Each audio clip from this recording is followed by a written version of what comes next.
தோழர்கள் அனைவருக்கும் வணக்கம். திருடப்பட்டு ஒளிபரப்பப்பட்ட ஒரு திரைப்படத்தை பற்றி நீங்கள் எல்லாம் கவலைப்பட்டுக் கொண்டிருக்கிறீர்கள்.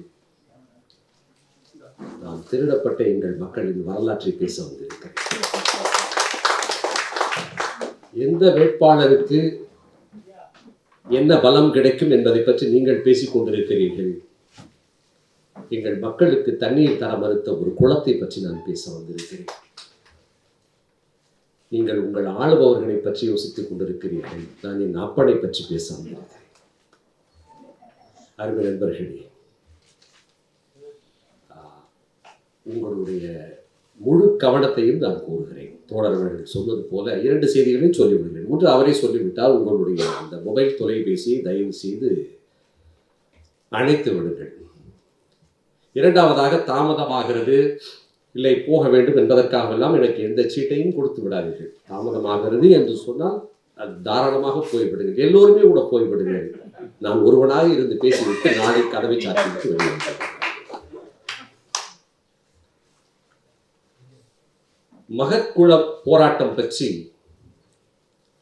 நமக்கு தெரிந்த நாம் பொதுவாக, அதாவது நாம் கல்லூரிகள், நம்முடைய கல்லூரிகளும் பள்ளிகளும் கல்லூரிகளும் கழகங்களும் நம்முடைய வீட்டிலேயும் பேசி இருக்க வேண்டிய ஒரு வரலாற்றை இன்றைக்கு நாம் பேசுகிறோம். பேசப்படாத ஒரு வரலாற்றை இன்றைக்கு நாம் பேசிக்கொண்டிருக்கிறோம்.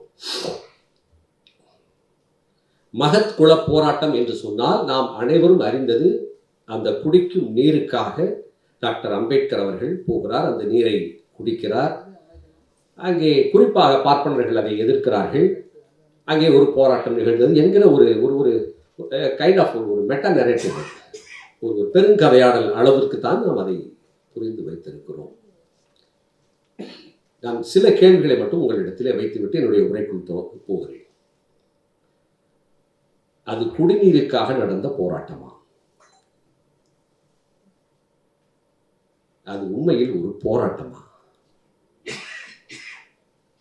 மிக முக்கியமான கேள்வி. அது குடிநீருக்காக நடந்த போராட்டமா? அது ஒரு போராட்டமா? மூன்றாவது மிக முக்கியமான ஒரு கேள்வி, அது பார்ப்பனர்களுக்கு எதிராக டாக்டர் அம்பேத்கர் அவர்கள் நடத்திய போராட்டமா? இது 3 கேள்விகளையும் நாம் மனதில் வைத்துக் கொள்ள வேண்டும். அதற்கு பிறகு நாம் உரைக்குள் செல்லலாம். இப்பொழுது நேரடியாக நான் உரைக்குள் வருகிறேன். மகத் என்பது மராட்டியத்திலே இருக்கக்கூடிய, மகாராஷ்டிராவிலே இருக்கக்கூடிய கொலாபா என்கிற அந்த ஒரு மாவட்டத்தின் ஒரு ஊர் மகத். இன்றைக்கு அது அந்த கொலாபா என்பது இன்றைக்கு ரேகாட் என்று மாறிவிட்டது. அந்த மகத் என்கிற அந்த ஊரின் மொத்த மக்கள் தொகை 8000 பேர். அதிலே இருக்கக்கூடிய ஒரு சிறு ஒரு கிளாரிஃபிகேஷன், அதாவது இதிலே சில டெர்மினாலஜிஸ் ரொம்ப முக்கியம். டாக்டர் அம்பேத்கர் அவர்கள் டச்சபிள்ஸ், அன்டச்சபிள்ஸ் என்கிற பதத்தை பயன்படுத்துகிறார். தீண்டத்தகாதவர்கள், தீண்டத்தகுந்தவர்கள் என்று சொல்லுகிறார். தீண்டத்தகுந்தவர்களை காஸ்ட் ஹிந்துஸ் என்று சொல்லுகிறார். இன்றைக்கு நாம் பிற்படுத்தப்பட்டவர்கள் என்று சொல்லுகிறோம், தலித்துகள் என்று சொல்லுகிறோம். ஸோ இந்த டெர்மினாலஜிஸ் கொஞ்சம் எனக்கு மிக்ஸ் ஆகும். அதை பற்றி ஆனால் டாக்டர் அம்பேத்கர் அவர்கள் பயன்படுத்திய வார்த்தை தீண்டத்தகாத மக்கள், தீண்டத்தகுந்த மக்கள், காஸ்ட் ஹிந்துஸ், அதாவது ஜாதி இந்துக்கள். இந்த டெர்மினாலஜிஸ் தான். ஸோ அந்த மகத் என்பது அந்த கொலாபா மாவட்டத்தில் இருக்கக்கூடிய ஒரு சிறு ஊர். அந்த ஊரில் 8000 பேர். அங்கே இருக்கக்கூடிய தலித்துகள் அல்லது அன்டச்சபிள், அது தீண்டத்தகாதவர்கள் 400 பேர். அந்த குளம் என்பது அந்த ஊரின் நடுவிலே இருக்கிறது. குளத்தை சுற்றிலும் ஜாதி இந்துக்கள் இருக்கிறார்கள். வழக்கம் போல ஊருக்கு ஒதுக்குப்புறமாக மகர்கள் என்று சொல்லக்கூடிய தீண்டத்தகாத மக்கள் இருக்கிறார்கள். அதற்கு தள்ளி சாமர்கள் என்று சொல்லக்கூடிய தீண்டத்தகாத மக்கள் இருக்கிறார்கள். அந்த ஊரின் மிக முக்கியமான நீர்நிலையே மகத் குளம்தான். அந்த ஊரின் பெயர் மகத், ஆனால் அந்த குளத்தின் பெயர் சாவ்தார் குளம், சாவ்தார் லேக் என்று அதனுடைய பெயர். சாவ்தார் என்று சொன்னால் சுவையானது என்று அர்த்தம். அந்த நீர் அவ்வளவு சுவையாக இருக்கும் என்று ஒரு அர்த்தம். அந்த ஊரிலே மகர்கள், சாவர்கள் இவர்களை தவிர ஜாதி இந்துக்களாக காயஸ்தர்கள் இருக்கிறார்கள், மராத்தாக்கள் என்று சொல்லக்கூடிய மராத்தாக்கள் இருக்கிறார்கள். இவர்கள் எல்லாம் இந்த ஊரில் இருக்கக்கூடிய ஜாதி இந்துக்கள் இருக்கிறார்கள். ஒரு வரலாறு சொல்லுகிறது, அந்த ஊரிலே மகர்கள் தான் பூர்வகுடிகள். அந்த மகர் என்கிற வார்த்தையிலிருந்து தான் மகத் வந்திருக்க முடியும் என்று கூட சொல்லுகிறார்கள். அந்த மகத் குலத்திலே பார்ப்பனர்கள் அங்கே இருக்கக்கூடிய அதாவது சித்பவன் பார்ப்பனர்கள் இருக்கிறார்கள். அவர்கள் நீர் அருந்தலாம். தீண்டத்தகுந்த மக்கள் நீர் அருந்தலாம். மதம் மாறிய கிறித்தவர்கள், இஸ்லாமியர்கள் எல்லாம் நீர் அருந்தலாம். தாழ்த்தப்பட்ட மக்கள் வளர்க்கக்கூடிய ஆடு மாடுகள் எல்லாம் நீர் அருந்தலாம். ஆனால் தாழ்த்தப்பட்ட மக்கள் மட்டும் இங்கே நீர் அருந்த முடியாது. அதுதான் காலகாலமாக இருந்து வரும் ஒரு வழக்கம். இதுதான் மகதினுடைய அந்த நிலை. நிறுத்தி விடுவோம். சில பெயர்களை நீங்கள் ஞாபகத்தில் நினைவில் வைத்துக் கொள்ள வேண்டும். சில முக்கியமான பெயர்கள் ஒவ்வொன்றாக நான் சொல்கிறேன். போலே, அவர்தான் மும்பையினுடைய பாம்பே லெஜிஸ்லேட்டிவ் கவுன்சிலுடைய ஒரு மெம்பர். அவர் ஒரு 1923 ஒரு ரெசல்யூஷன் கொண்டு வருகிறார். எஸ்கே போலே ஒரு தீர்மானம் கொண்டு வருகிறார். எஸ்கே போலே யார் என்று சொன்னால், அங்கே இருக்கக்கூடிய பந்தாரி என்கிற ஒரு இடத்தை சேர்ந்தவர். பந்தாரிகள் எப்படி என்றால் நம்ம ஊரில் இருக்கக்கூடிய நாடார்களை போன்றவர்கள். அடிமட்டத்திலே இருந்து உழைத்து மேலே வந்த ஒரு பிற்படுத்தப்பட்ட மக்கள், தீண்டத்தகுந்த மக்கள். எஸ்கே போலே அவர்கள் டாக்டர் அம்பேத்கர் மீது அளவு கடந்த ஒரு பிரியமும் மரியாதையும் வைத்திருக்கக்கூடியவர். ஆனால் அவர் எஸ்கே போலேவை பற்றி முக்கியமான ஒரு செய்தி என்னவென்று சொன்னால், 1907 டாக்டர் அம்பேத்கர் அவர்கள் சிறு பையனாக இருந்து மெட்ரிகுலேஷன் பள்ளியை முடிக்கிறார். அந்த மெட்ரிகுலேஷன் பள்ளியை முடித்த அந்த மகர்களிலே மெட்ரிகுலேஷன் பள்ளி முடிப்பதே பெரிய செய்தி. அப்போது அவருக்கு ஒரு பாராட்டு விழா நடத்துகிறார்கள் அந்த சிறு பையனுக்கு. அந்த பாராட்டு விழாவின் தலைவராக இருந்தவர் எஸ்கே போலே. அவர் இப்போது மும்பையினுடைய லெஜிஸ்லேட்டிவ் கவுன்சிலுடைய மெம்பராக இருக்கிறார். அவர் ஒரு தீர்மானம் கொண்டு வருகிறார். அரசு உதவி பெறும் அல்லது ஒரு பப்ளிக் பிளேசஸ், பொது இடங்கள் அனைத்தும் யாரும் தடை செய்யக்கூடாது, யார் வேண்டுமானாலும் பயன்படுத்தலாம். அனைத்து பொது இடங்கள், அது பூங்காவாக இருக்கலாம், கல்லூரிகளாக இருக்கலாம், நீர்நிலைகளாக இருக்கலாம், அனைத்து பொது இடங்களையும் அனைவரும் பயன்படுத்திக் கொள்ளலாம் என்கிற ஒரு தீர்மானத்தை அவர் கொண்டு வருகிறார். 1923 அதை லெஜிஸ்லேட்டிவ் கவுன்சில் அந்தந்த மாவட்டங்களில் இருக்கக்கூடிய கலெக்டர்களுக்கு சொல்லி, அந்த கலெக்டர்கள் அந்தந்த ஊரில் இருக்கக்கூடிய முனிசிபாலிட்டிக்கு சொல்லி அவர்கள் அதனை செயல்படுத்த வேண்டும். ஆனால் 1923 போட்ட அந்த தீர்மானமானது மகத்திற்கு வந்த பிறகும், அந்த கலெக்டர் சொன்ன பிறகும் அப்படியே கிடப்பிலேயே போடப்படுகிறது. அங்கே மகத் முனிசிபாலிட்டியினுடைய பிரசிடென்டாக மிஸ்டர் டிப்னிஸ் என்பவர் வருகிறார். சுரேந்திரநாத் டிப்னிஸ் அவர் தான் அவர் ஒரு 25 வயது இளைஞர். அவர் அங்கே பிரசிடென்டாக வந்தபோது அவர் டாக்டர் அம்பேத்கரின் மீது மிகுந்த மரியாதை உடையவர். கடைசி வரை டாக்டர் அம்பேத்கரோடு இருந்தவர், ஒரு பிற்படுத்தப்பட்ட சமுதாயத்தை சேர்ந்தவர். அவர் என்ன செய்கிறார், அந்த நகராட்சியிலே ஒரு தீர்மானத்தை கொண்டு வருகிறார். போலேவினுடைய தீர்மானத்தின்படி இனி மகத் குலத்தை, அந்த சாவுதார் குலத்தை எல்லோரும் பயன்படுத்திக் கொள்ளலாம் என்கிற அங்கே ஒரு தீர்மானத்தை அவர் கொண்டு வந்து விடுகிறார். அவர் கொண்டு வந்த பிறகும் அதுவும் கிடப்பிலேயே இருக்கிறது, காகிதத்திலேயே இருக்கிறது. யாரும் அங்கே போகவில்லை. யாரும் அந்த தாழ்த்தப்பட்ட மக்கள் அங்கே அனுமதிக்கப்படவில்லை. அந்த ஊரிலே மோரே என்று ஒரு பள்ளி சிறுவன் இருக்கிறான். அவன் அந்த 10வது முடித்துவிட்டு அடுத்த வகுப்புக்கு போகுவதற்காக அவன் முயற்சி செய்கிறான். அவன் மிகச்சிறந்த மாணவன். அவனுக்கு அரசு ஸ்காலர்ஷிப் எல்லாம் தருகிறது. ஆனால் அப்படி இருந்தும் அவன் பள்ளிக்குள் அனுமதிக்கப்பட மறுக்கிறார்கள். அவன் ஒரு தீண்டத்தகாத மாணவன் என்பதற்காக அவனை பள்ளியில் அனுமதிக்கப்படவில்லை. அவன் உடனே ஆங்கில அந்த பத்திரிகைகளுக்கெல்லாம் எழுதி அதை ஒரு மிகப்பெரிய ஒரு இஷ்யூவாக்கி எல்லோருக்கும் தெரியப்படுத்தி அதன் பிறகு அவனை பள்ளியிலே சேர்க்கிறார்கள். அப்படி இருந்தாலும் அவனை வெளியிலே உட்கார வைக்கிறார்கள். டாக்டர் அம்பேத்கர் அவர்களுக்கு பள்ளியிலே என்னவெல்லாம் நிகழ்ந்ததோ அவை எல்லாமே மோரேவுக்கும் நிகழ்கிறது. அப்படிப்பட்ட மோரேவுக்கு திடீரென்று ஒரு கதாநாயகன் கண்ணுக்கு தெரிகிறான். கொலம்பியா யூனிவர்சிட்டியில் இருந்து ஒரு PhD, கிரேஸ் இன் லண்டனில் barrister at law, London school of எக்கனாமிக்ஸில் ஒரு டிஎஸ்சி என்பது கிட்டத்தட்ட 3-4 PhDகளுக்கு சமம். முடித்துவிட்டு டாக்டர் அம்பேத்கர் அவர்கள் வருகிறார். அம்பேத்கர் அவர்களை பார்க்கிறார். என்ன ஒரு மாபெரும் மணி! நம்முடைய இனத்திலே இருந்து பிறந்த ஒரு மனிதர் இத்தனை கல்விகளை கற்றிருக்கிறார். அவரை நாம் எப்படியாவது நம்முடைய ஊருக்கு மகத்திற்கு அழைத்து வர வேண்டும் என்று அவன் ஆசைப்படுகிறான். அந்த சிறுவன் எப்படியாவது அவரை அழைத்து வந்து ஒரு கூட்டம் நடத்திவிட வேண்டும், நம்முடைய குழந்தைகளுக்கெல்லாம் நம்முடைய மக்களுக்கெல்லாம் ஒரு மிகப்பெரிய ஒரு இன்ஸ்பிரேஷனாக இருக்கும் என்று அந்த சிறுவன் நினைக்கிறான். ஆனால் சிறுவன் நீ போய் கூப்பிட்டால் அவர் வரமாட்டார். அவர் மும்பையில் இருக்கிறார், டாக்டர் அம்பேத்கர். அதனால் என்ன செய்யலாம் என்று சொன்னால், அந்த ஊரிலே அடுத்து மிக முக்கியமாக சாம்பாஜி கெய்க்வாட், சாம்பாஜி துக்காராம் கெய்க்வாட் என்கிற அவர் வயது முதிர்ந்தவர், ஆழ்குள்ளமாக இருப்பார். அவர் வயது முதிர்ந்தவர். அவரும் டாக்டர் அம்பேத்கரோடு கடைசி வரை அவர் நடத்திய அத்தனை இயக்கங்களிலும் அவர் பங்கு பெற்றிருக்கிறார். சாம்பாஜி அவர்கள் அவர் அந்த ஊரிலே மகத்திலே அவர் ஆக்டிவாக இருக்கிறார். அவரிடம் போய் சொன்னவுடன், சரி ஒன்று செய்வோம், நீயும் நானும் போய் சேர்ந்து போய் டாக்டர் அம்பேத்கர் அவர்களை அழைப்போம் என்று சாம்பாஜி அவர்களும் மோரே என்கிற அந்த சிறுவனும் மும்பைக்கு போகிறார்கள். அங்கே அலுவலகத்திலே டாக்டர் அம்பேத்கர் இருக்கிறார். கூடவே அவருடைய நண்பர் ஏவி சித்ரே ஒரு பிற்படுத்தப்பட்ட சமுதாயத்தை சேர்ந்தவர். அவரும் அருகிலே இருக்கிறார். டாக்டர் அம்பேத்கர் அவருடைய நெருங்கிய நண்பர். நீங்கள் இது 1924 1923 ரெசல்யூஷன், அந்த தீர்மானம் 24 அவர்கள் போய் டாக்டர் அம்பேத்கர் அவர்களை போய் பார்க்கிறார்கள். டாக்டர் அம்பேத்கர் அவர்களுக்கு நம்பிக்கை சிறு பையனாக இருக்கிறான், இவன் என்ன பெரிதாக செய்துவிட போகிறான் என்று அவருக்கு நம்பிக்கையே இல்லை. பிறகு சாம்பாஜி கெய்க்வாட் அவர்கள் எடுத்து சொல்லுகிறார், இல்லை, நாங்கள் என்ன இருந்தாலும் நாங்கள் ஏற்பாடு செய்து விடுகிறோம், நாங்கள் அதற்கெல்லாம் எப்படியாவது நாங்கள் பணம் சேர்த்து விடுகிறோம் என்று சொல்லுகிறார்கள்.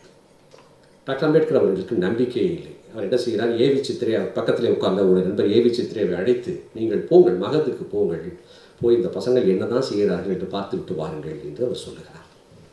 ஏவி சித்திரைக்கு உடம்பு முடியாமல் போய்விடுகிறது. அதனால் கமல்நாத் சித்திரை என்கிற இன்னொரு நண்பர் போகிறார், இவர்களோடு போகிறார். மகத்திற்கு போய் பார்க்கிறார்கள். போனால் எல்லோரும் வந்து இவர்களோடு பேசுகிறார்கள். அந்த ஊரிலே இருக்கக்கூடிய மிஸ்டர்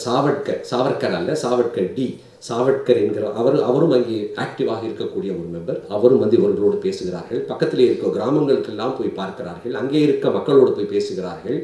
சரி, இங்கே ஒரு மாநாடு நடத்தினால் சரியாக இருக்கும். டாக்டர் அம்பேத்கர் அவர்கள் 1924 தான் பகிஷ்கிருத் ஹிதகாரிணி சபா என்ற, அதாவது ஒடுக்கப்பட்டோருக்கான ஒரு சபாவை ஆரம்பித்திருக்கிறார். ஸோ இந்த பகிஷ்கிருத் ஹிதகாரிணி சபாவின் வழியாக ஏதாவது ஒரு இயக்கமும் நாம் நடத்தலாம் ஊர்களில். இப்போ அதனால் இந்த ஊர் சரியாக இருக்கும் என்று கமல்காந்த் சித்ரே ஒரு முடிவுக்கு வருகிறார். நேராக வந்து மும்பையிலே டாக்டர் அம்பேத்கர் அவர்களிடம் சொல்லுகிறார். திரும்பவும் சொல்கிறேன், இது 1924. சரி, ஏற்பாடுகளை செய்யுங்கள் என்று டாக்டர் அம்பேத்கர் அவர்கள் சொல்கிறார். இவர்கள் ஒவ்வொரு ஊராக அங்கே இருக்கக்கூடிய ஒவ்வொரு சிற்றூருக்கும் போய் அவர்கள் மக்களிடம் பார்த்து பேசுகிறார்கள். காரணம், அதற்கு முன்னால் மக்களுக்கு ஒன்றாக இயக்கமாக அவர்கள் கூடியதில்லை. அவர்கள் ஒன்றாக கூடியதில்லை. மகர்களை பற்றி நான் சொல்ல வேண்டும். மகர்கள் ஈஸ்ட் இந்தியா கம்பெனி இருந்தபோது, கிழக்கிந்திய கம்பெனி இருந்தபோது, அங்கே மிகப்பெரிய இராணுவத்திலே மிகப்பெரிய ஒரு பதவிகளிலே இந்த டாக்டர் அம்பேத்கருடைய தந்தை கூட மிகப்பெரிய இராணுவ அதிகாரி, சுபேதாராக டபேதாராக பதவிகளை வகித்தவர்கள். ஆனால் கிழக்கிந்திய கம்பெனியிடம் இருந்து பிரிட்டிஷ் இந்திய இது மாறிய பிறகு இவர்களை இராணுவத்தில் எடுப்பதில்லை. மற்ற ஜாதிக்காரர்களாம் அவர்கள் இருந்தால் நாங்கள் வரமாட்டோம் என்று சொன்னவுடன் பிரிட்டிஷ் அரசாங்கம் அவர்களை வேலைக்கு எடுப்பதை நிறுத்திவிட்டது. அதனால் மகர்கள் இப்பொழுது மிக மோசமான தொழில்களை அங்கே செய்து கொண்டிருக்கிறார்கள். அதாவது செத்த மிருகங்களை ஒதுக்குவது, இல்லை சில வீடுகளிலே போய் இறைஞ்சி வாங்கி சாப்பிடுவது, இது போன்ற வேலைகளில் அவர் செய்து கொண்டிருக்கிறார்கள் இன்றைக்கு. ஸோ அந்த மக்களை பார்த்து ஒவ்வொரு கிராமமாக பார்த்து இவர்கள் பேசுகிறார்கள். இவர்கள் நிறைய வேலை செய்கிறார்கள். எல்லாம் பார்த்துவிட்டு 1924 கேட்டவர்களுக்கு டாக்டர் அம்பேத்கர் அவர்கள் 1927 சரி நான் வருகிறேன் என்று சொல்கிறார். 3 வருடங்கள் அவர் எடுத்துக்கொள்கிறார். சரி, ஒரு மாநாட்டை கூட்டுங்கள் என்று சொல்கிறார். அந்த மாநாட்டிற்கு பெயர் கொலாபா ஜில்லா, அதாவது கொலாபா என்பது அந்த மாவட்டம், கொலாபா ஜில்லா பகிஷ்கிருத் பரிஷத், கொலாபா டிஸ்ட்ரிக்டினுடைய, கொலாபா மாவட்டத்தினுடைய ஒடுக்கப்பட்டவர்களுடைய கழகம் என்று தமிழ்படுத்தி பார்க்கலாம். அந்த பெயரிலே ஒரு மாநாட்டை கூட்டுங்கள் என்று டாக்டர் அம்பேத்கர் அவர்கள் சொல்லிவிட்டார். இவர்கள் வருகிறார்கள். பணத்திற்காக நிறைய நாடகங்கள் நடத்துகிறார்கள். அங்கங்கே கேட்கிறார்கள். மிகச்சிறிய பணங்கள் கிடைக்கிறது. இப்படியோ நடத்தி விடுவது என்று முடிவு செய்து விட்டார்கள். சரி, எங்கே நடத்துவது மாநாட்டை? பொதுவாக இது போன்ற ஒரு மாநாடுகள் என்று சொன்னால் ஏதாவது ஒரு மண்டபங்களில் நடத்துவார்கள். ஆனால் அவர்கள் தாழ்த்தப்பட்ட மக்கள், அவர்கள் தீண்டத்தகாத மக்கள் என்பதால் அங்கே மண்டபங்கள் கிடைக்கவில்லை. என்ன செய்யலாம் என்று பார்க்கும்போது அங்கே ஒரு தியேட்டர் இருக்கிறது, ஒரு அரங்கம், தியேட்டர். அங்கே இந்த நாடகங்கள்லாம் தமாஷா என்று மராத்தியத்திலே ஒரு கல்ச்சுரல் ஃபார்ம் உண்டு, தமாஷா என்று சொல்வார்கள். அதெல்லாம் நடத்துவார்கள், நாடகங்கள். அதை நடத்துவதற்கு ஒரு தியேட்டர் இருக்கிறது, வீரேஸ்வர் தியேட்டர் என்று அதனுடைய பெயர், வீரேஸ்வர் கொட்டகை. அங்கே போய் அவர்கள் கேட்கிறார்கள். அவர்கள் 2 நாள் தானே, சரி ஒரு பெரிய ஷோ இல்லை, அதனால் நீங்கள் எடுத்துக்கங்கன்னு சொல்கிறாங்க. அது எப்படி இருக்கும்னு கேட்டிங்கன்னா, நம்மளுடைய பழைய டூரிங் டாக்கீஸ்லாம் ஒன்று இருக்கும். சுற்றிலும் வெறும் தென்னங்கீற்றுகளால் வேயப்பட்டிருக்கும். வெறும் தென்னங்கீற்று தான் இருக்கும், உள்ளே மணல் இருக்கும், உள்ளே மேடை போல ஒரு சிறு மேடை இருக்கும். அந்த மேடையை ஒற்றி அதே தென்னங்கீற்றுகளால் வேயப்பட்ட ஒரு கிரீன் ரூம் இருக்கும். அது ஒரு கிரீன் ரூம்னு சொல்லுவோம் இல்லையா, அந்த ஒரு சின்ன அறை ஒன்று இருக்கும். அவ்வளோதான், அதுதான் இருக்கும். அங்கே உள்ளே உட்காரலாம் மக்கள், அந்த மணலிலே உட்காரலாம். வேண்டுமானால் அந்த கீற்றுக்கோட்டைகளை நம்ம அகற்றி விட்டு வெளியிலே உட்காரலாம். அப்படித்தான் அது ஒரு செட்டப். சரி, வருகிறவர்கள் தங்குவதற்கு இடம் வேண்டுமே என்பது சற்று தொலைவிலே விவசாய நிலங்கள் இருக்கின்றன. அந்த விவசாய நிலங்களை எல்லாம் வாடகைக்கு எடுத்து அந்த விவசாயிகளிடம் எடுத்து அங்கே அந்த டென்ட் போல கொட்டகைகள் போட்டு அங்கேயே சமைப்பதற்கான இடம், அங்கே அவர்கள் தங்குவதற்கான இடம், அத்தனையுமே அவர்கள் ஏற்பாடு செய்கிறார்கள். இப்படி ஏற்பாடுகள் மிக வேகமாக நடந்து கொண்டிருக்கிறது. ஒவ்வொரு ஊருக்கும் போய் சொல்லி மக்கள் எல்லாம் வர ஆரம்பிக்கிறார்கள். தேதி முடிவாகிறது. தேதி மார்ச் 19, 20.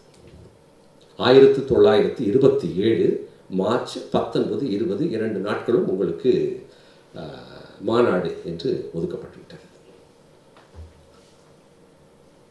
டாக்டர் அம்பேத்கர் அவர்கள் 16ஆம் தேதி மும்பையிலிருந்து கிளம்புகிறார்.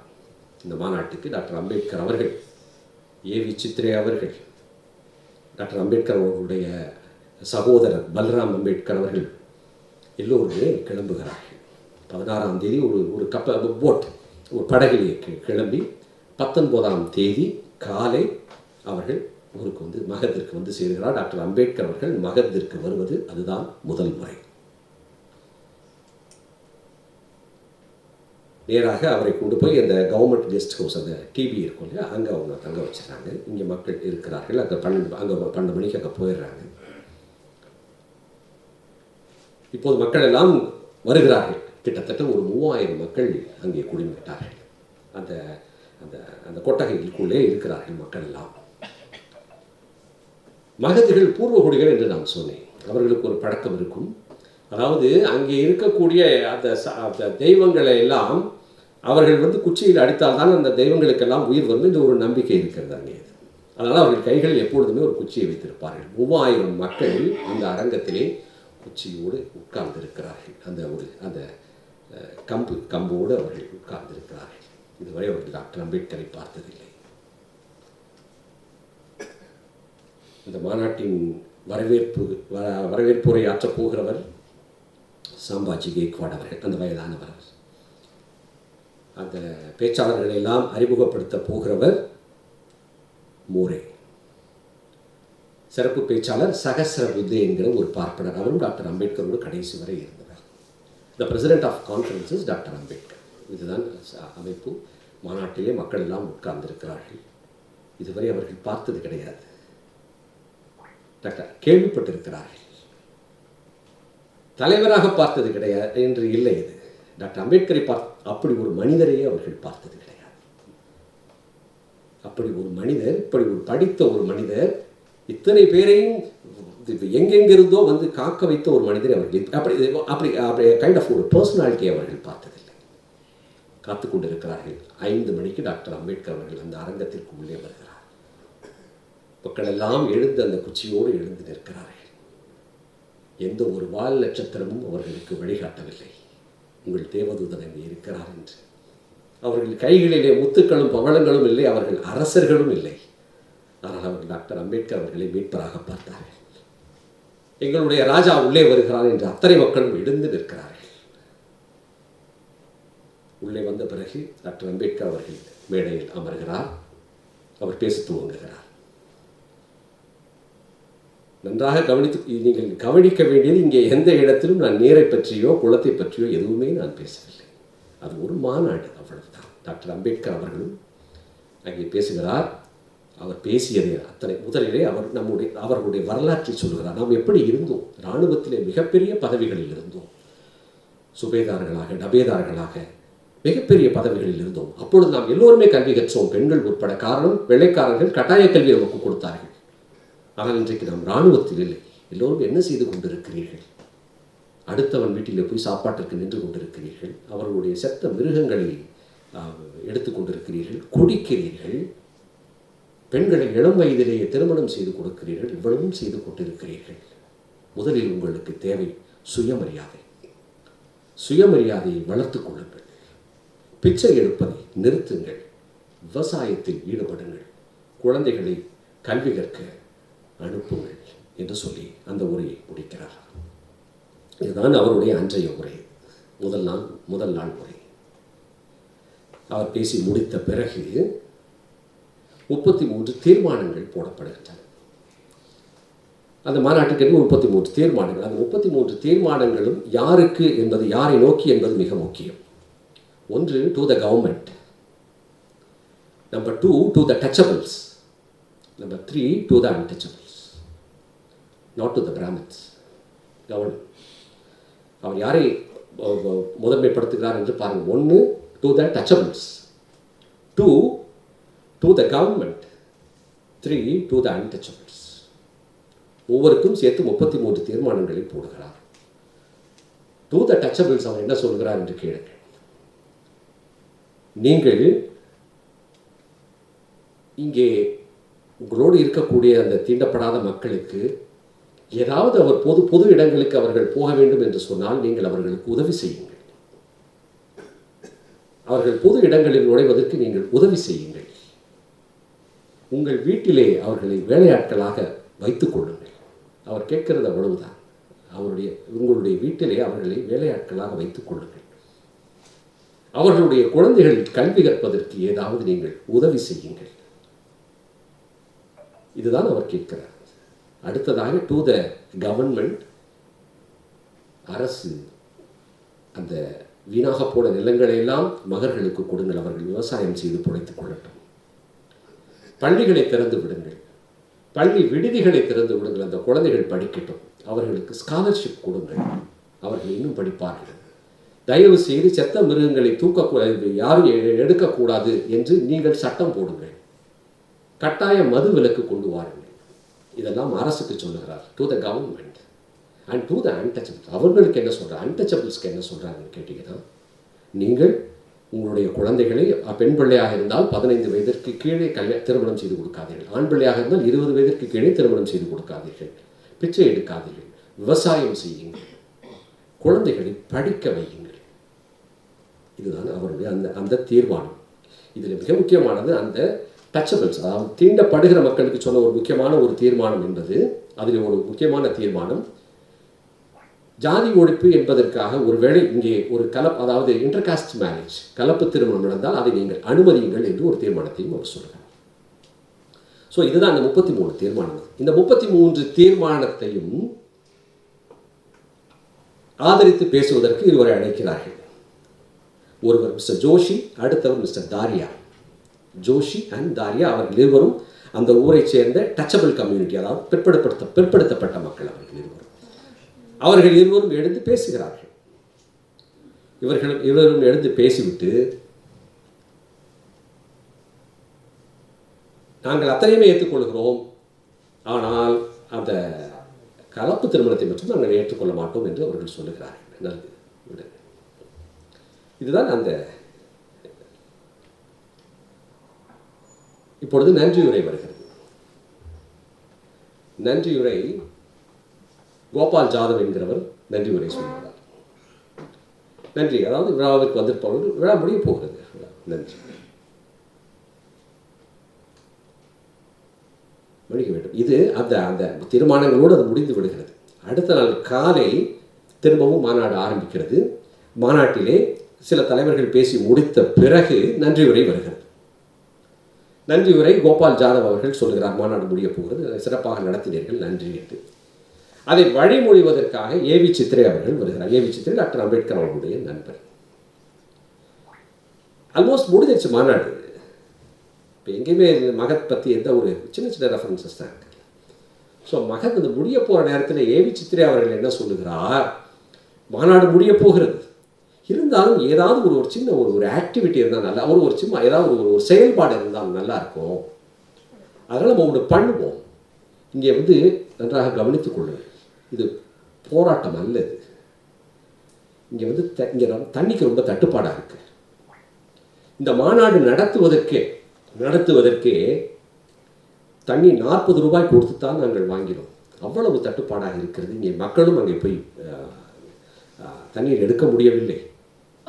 இங்கே போனே ரெசல்யூஷன் இருக்கிறது. இங்கே நகராட்சியும் ஒரு தீர்மானத்தை நிறைவேற்றி இருக்கிறது மிஸ்டர் டிப்னிஸ் அவர்களுடைய வழிகாட்டுதலின்படி. அதனால் செய்வோம். இந்த மாநாட்டின் ஒரு அடையாளமாக நாம் போய் அந்த மகத் குளத்திலே இறங்கி நீரை குடிப்போம் என்று சொல்லுகிறார்கள். மக்கள் உற்சாகம் அடைந்து விட்டார்கள். அது விழா முடிந்து நன்றியுரையும் முடிந்து நன்றியுரையை வழிமொழிய போல ஏவி சித்திரை அவர்கள் சொல்லுகிறார்கள். It's not a pre-planned one. அது ஒரு திட்டமே இல்லை. அது திட்டமே இல்லை. மக்கள் கிளம்புகிறார்கள். எல்லோரும் உற்சாகமாக கிளம்புகிறார்கள். முன்னாள் டாக்டர் அம்பேத்கர் அவர்கள் நடக்கிறார். மற்ற தலைவர்கள் எல்லாம் முன்னால் நடந்து கொண்டு அவரோடு அருகிலே நடக்கிறார்கள். மக்கள் எல்லாம் பின்னால் வரிசையிலே நடந்து போகிறார்கள் சாவ்தார் குளத்தை நோக்கி. மோசேவின் பின்னால் போன மக்களுக்கு ஒரு நம்பிக்கை இருந்தது, ஒரு நாடு கிடைக்கும் என்று. மாவோவின் பின்னால் போனவர்களுக்கு ஒரு நம்பிக்கை இருந்தது, ஒரு புரட்சி நடக்கும் என்று.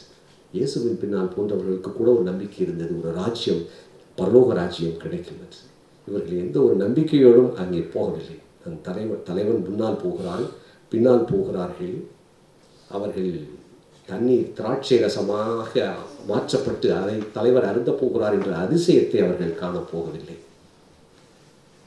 தண்ணீர் திராட்சை ரசமாக்கப்பட்டு அதை அருந்த போகிறார் தன் தலைவர் என்கிற அந்த ஒரு அதிசயத்தை காணவெல்லாம் அவர்கள் போகவில்லை. தண்ணீரை தண்ணீராகவே தன் தலைவன் குடிக்கப் போகிறான் என்பதற்காக பின்னால் போன அப்பாவி மக்கள் அவர்கள். தன் தலைவன் இதுவரை எப்படி ஒன்று நடந்தது இல்லை.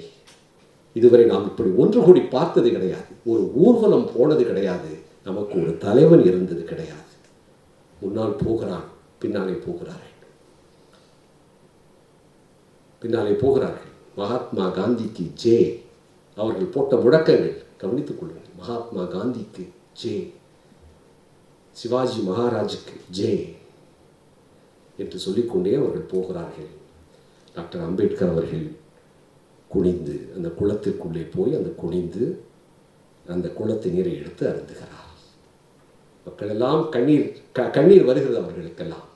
கண்ணீரோடு அந்த தண்ணீரை எடுத்து அருந்துகிறார்கள் மக்கள் எல்லாம். கூட்டம் முடிந்து விட்டது. அது ஒரு தண்ணீர் குடிக்கப் போகிறார்கள். இது ஒரு மகத்குல போராட்டம் அல்ல, அது போராட்டமே அல்ல. ஒரு எளிய மக்கள் தங்களுடைய தாகத்திற்காக குடிக்க போன தண்ணீர். சரி, எல்லாரும் கலைந்து போய்விடுங்கள் என்று சொல்கிறார்கள். மாநாடு முடிந்து விட்டது, போய்விடலாம்.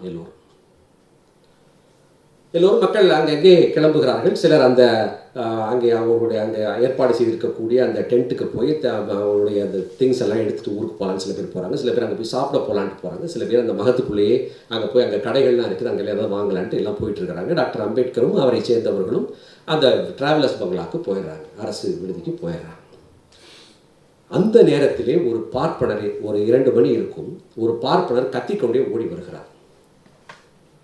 தீண்டத்தகாத மக்கள் இங்கே இருக்கக்கூடிய வீரேஸ்வரர் கோயிலுக்குள் நுழைவதற்காக திட்டம் வகுத்திருக்கிறார்கள், உள்ளே போகிறார்கள் என்று கத்திக்கொண்டே ஓடுகிறார்கள். இதை கேட்டவுடன் அங்கே இருந்த அத்தனை ஜாதி இந்துக்களும், இன்றைய வார்த்தையில் சொன்னால் பிற்படுத்தப்பட்ட மக்கள் அனைவரும் கத்தி கம்புகளோடு வருகிறார்கள். வந்து எங்கெல்லாம் தீண்டத்தகாத மக்கள் இருக்கிறார்களோ அடித்து நொறுக்குகிறார்கள். அவர்கள் எங்கு பார்த்தாலும், கடை வீதியில் பார்த்தாலும் அடித்து நொறுக்குகிறார்கள். வீதிகளிலே நின்று கொண்டிருந்தவர்களை அடித்து நொறுக்குகிறார்கள். அவர்கள் எதற்காக அடி வாங்குகிறோம் என்பது கூட தெரியாமல் அவர்கள் அடி வாங்கி கொண்டிருந்தார்கள். அங்கே போகிறார்கள். அவர்கள் ஏற்பாடு செய்திருந்த அந்த உணவு களையங்கள் அனைத்தையும் அடித்து உடைக்கிறார்கள், தூக்கி எறிகிறார்கள். அத்தனை அந்த டென்ட் கொட்டகை கிழித்து எரியப்படுகிறது.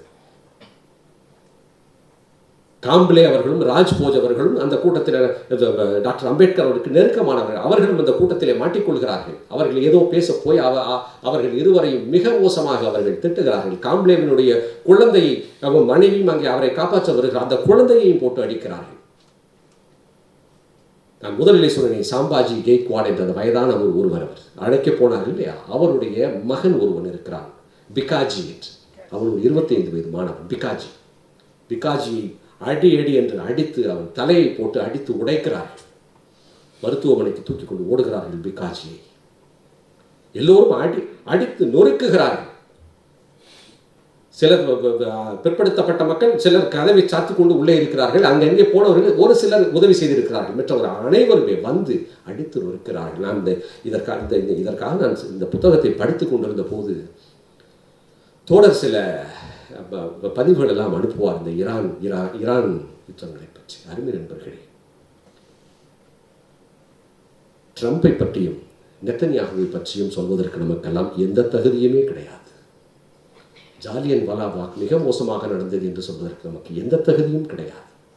மிக மோசமானவர்கள். இவர்களுக்காக ஒரு அரசியல் காரணம், எதற்காக அடி வாங்குகிறோம் என்றே தெரியாமல் அடி வாங்குகிறார்கள். உடனே அங்கே இருந்த காவல்துறையெல்லாம் டாக்டர் அம்பேத்கரிடம் போகிறார்கள். உங்கள் மக்கள் எல்லாம் கோயிலுக்குள் போகிறோம் என்று சொல்லி அங்கே ஒரே கலவரமாக இருக்கிறது என்று டாக்டர் அம்பேத்கர் அவர்களிடம் சொல்கிறார். டாக்டர் அம்பேத்கர் அவர்கள் சொல்கிறார், அப்படி ஒரு திட்டம் எங்களிடம் கிடையாது, நாங்கள் கோயிலுக்கு போக திட்டமும் கிடையாது, அதற்கான தேவையும் எங்களுக்கு இல்லை, அப்படி ஒன்றும் இல்லை என்று சொல்லி அனுப்பிவிடுகிறார்.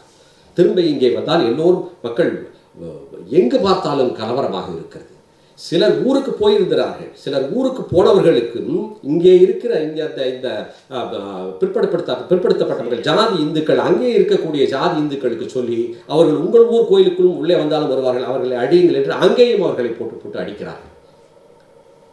இதன் பிறகு திரும்பவும் டாக்டர் அம்பேத்கர் அவர்களிடம் காவல்துறை போய் சொல்லுகிறது, தயவு செய்து வந்து அங்கே ஒரே கலவரமாக இருக்கிறது, உங்கள் மக்களையும் நீங்கள் கட்டுப்படுத்துங்கள், வாருங்கள் என்று டாக்டர் அம்பேத்கர் அவர்களை அழைத்துக் கொண்டு போகிறார்கள். அங்கே போய் பார்த்தால் அவர் கட்டுப்படுத்துவதற்கு தீண்டத்தகாத மக்கள் அனைத்தும் அடி வாங்கி கொண்டிருக்கிறார்கள். அவர்களை நான் எங்கே கட்டுப்படுத்துவது, எங்கு பார்த்தாலும் ஓடிக்கொண்டிருக்கிறார்கள். டாக்டர் அம்பேத்கர் அவர்கள் திரும்பி வந்து போது பார்த்தால் நூற்றுக்கணக்கான மக்கள் உடல் முழுக்க தீண்டத்தகாத மக்கள் ரத்தத்தோடு நின்று கொண்டிருக்கிறார்கள். அப்பொழுதுதான் டாக்டர் அம்பேத்கர் அவர்களுக்கு அடி வாங்கியதே தெரியும். அந்த மக்கள் ரத்தத்தோடு நின்று கொண்டிருக்கிறார்கள். பிறகு அவர்களை எல்லாம் மருத்துவமனைக்கு அனுப்பி காவல்துறை ஒரு 9 பேர் மீது அந்த ஜாதி இந்துக்களின் மீது வழக்கு பதிவு செய்கிறது.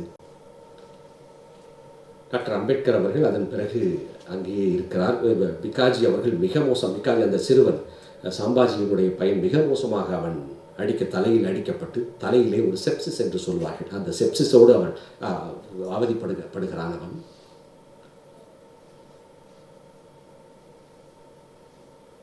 டாக்டர் அம்பேத்கர் அவர்கள் பிறகு 22ஆம் தேதி ஒரு கூட்டத்தை கூட்ட முயற்சிக்கிறார். பிற்படுத்தப்பட்ட மக்கள், அந்த ஜாதி இந்துக்களையும் தலித்துகளையும் ஒன்றாக்கி ஒரு கூட்டம் நடத்தலாம் என்று. அதற்கு ஒருவரும் வரவில்லை. அதற்கு அந்த ஜாதி இந்துக்கள் யாருமே வரவில்லை. பிறகு ஒரு நாள் இருந்துவிட்டு டாக்டர் அம்பேத்கர் அவர்கள் கிளம்பி ஊருக்கு வருகிறார்.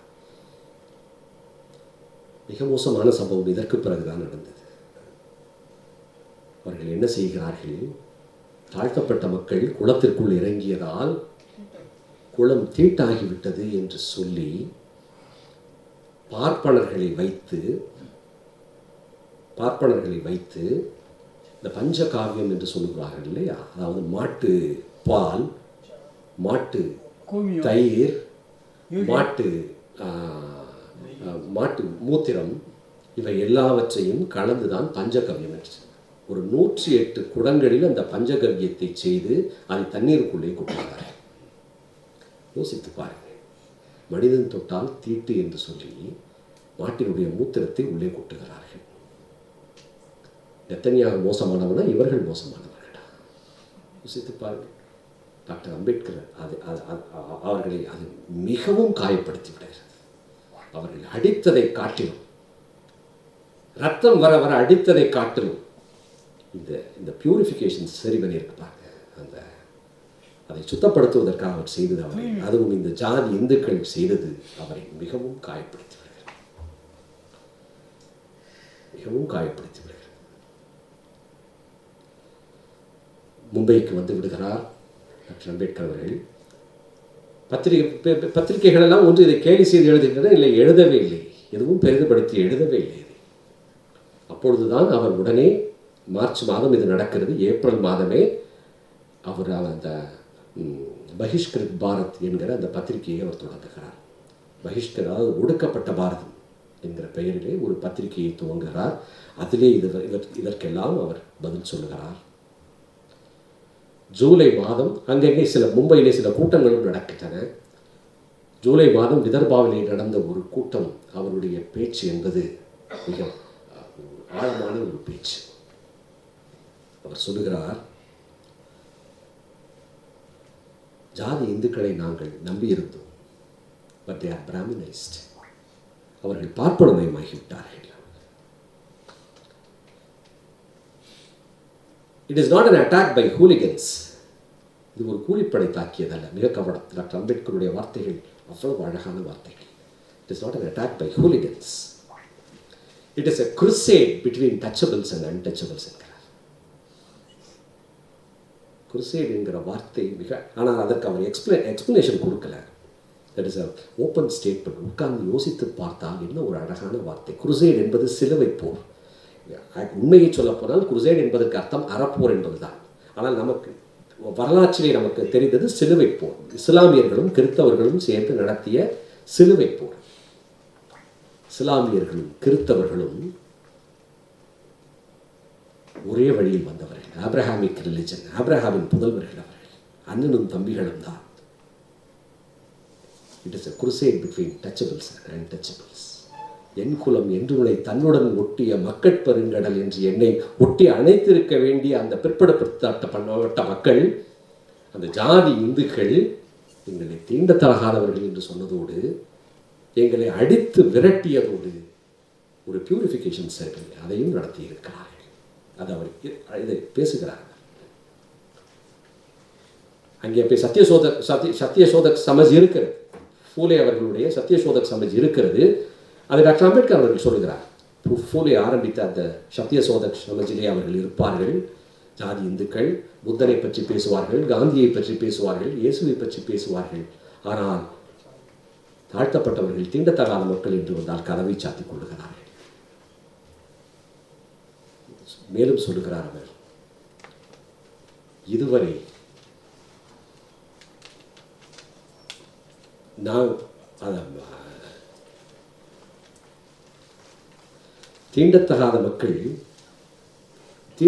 மக்கள் தொட்டால் கரைப்பட்டுவிடும் என்றுதான் அவர்கள் சொல்லிக் கொண்டிருந்தார்கள் என்று நாங்கள் நினைத்தோம். இந்து மதத்திலே ஒரு கரைப்படுகிறது என்று நான் நினைத்திருந்தேன். இதுவரை இந்து மதத்திலே ஒரு கரை படிந்திருக்கிறது என்றுதான் நினைத்திருந்தேன். ஆனால் எனக்கு இப்பொழுதுதான் புரிகிறது, கரை என்பது இந்து மதத்தில் அல்ல, எங்களின் மீது இருக்கிறது. இந்த கரையை போக்கிக் கொள்ள வேண்டியவர்கள் நாங்கள் தான். இந்த கரையை நாங்கள் தான் போக்கிக் கொள்ள வேண்டும் என்று சொல்லிவிட்டு, அதே ஜூலை மாதம் மீண்டும் மகத்துக்கு போய் சாவ்தார் குளத்தில் தண்ணீர் எடுக்கும் ஒரு சத்தியாகிரக போராட்டத்தை நிகழ்த்துவோம் என்று அறிவிக்கிறார். சத்தியாகிரக போராட்டம் என்று அறிவிக்கிறார். காரணம், சத்தியாகிரகம் என்பது அப்பொழுது காந்தியார் நடத்தி கொண்டிருந்த ஒரு போராட்டம்.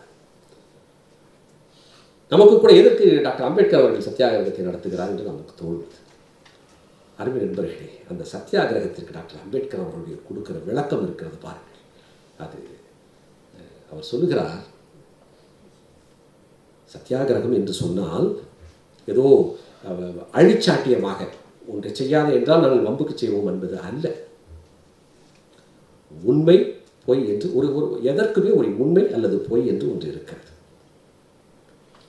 உண்மை எதுவோ அதன் பக்கம் நிற்க வேண்டும். சரியா? சரி, அடுத்து ஒரு கேள்வி, எது உண்மை?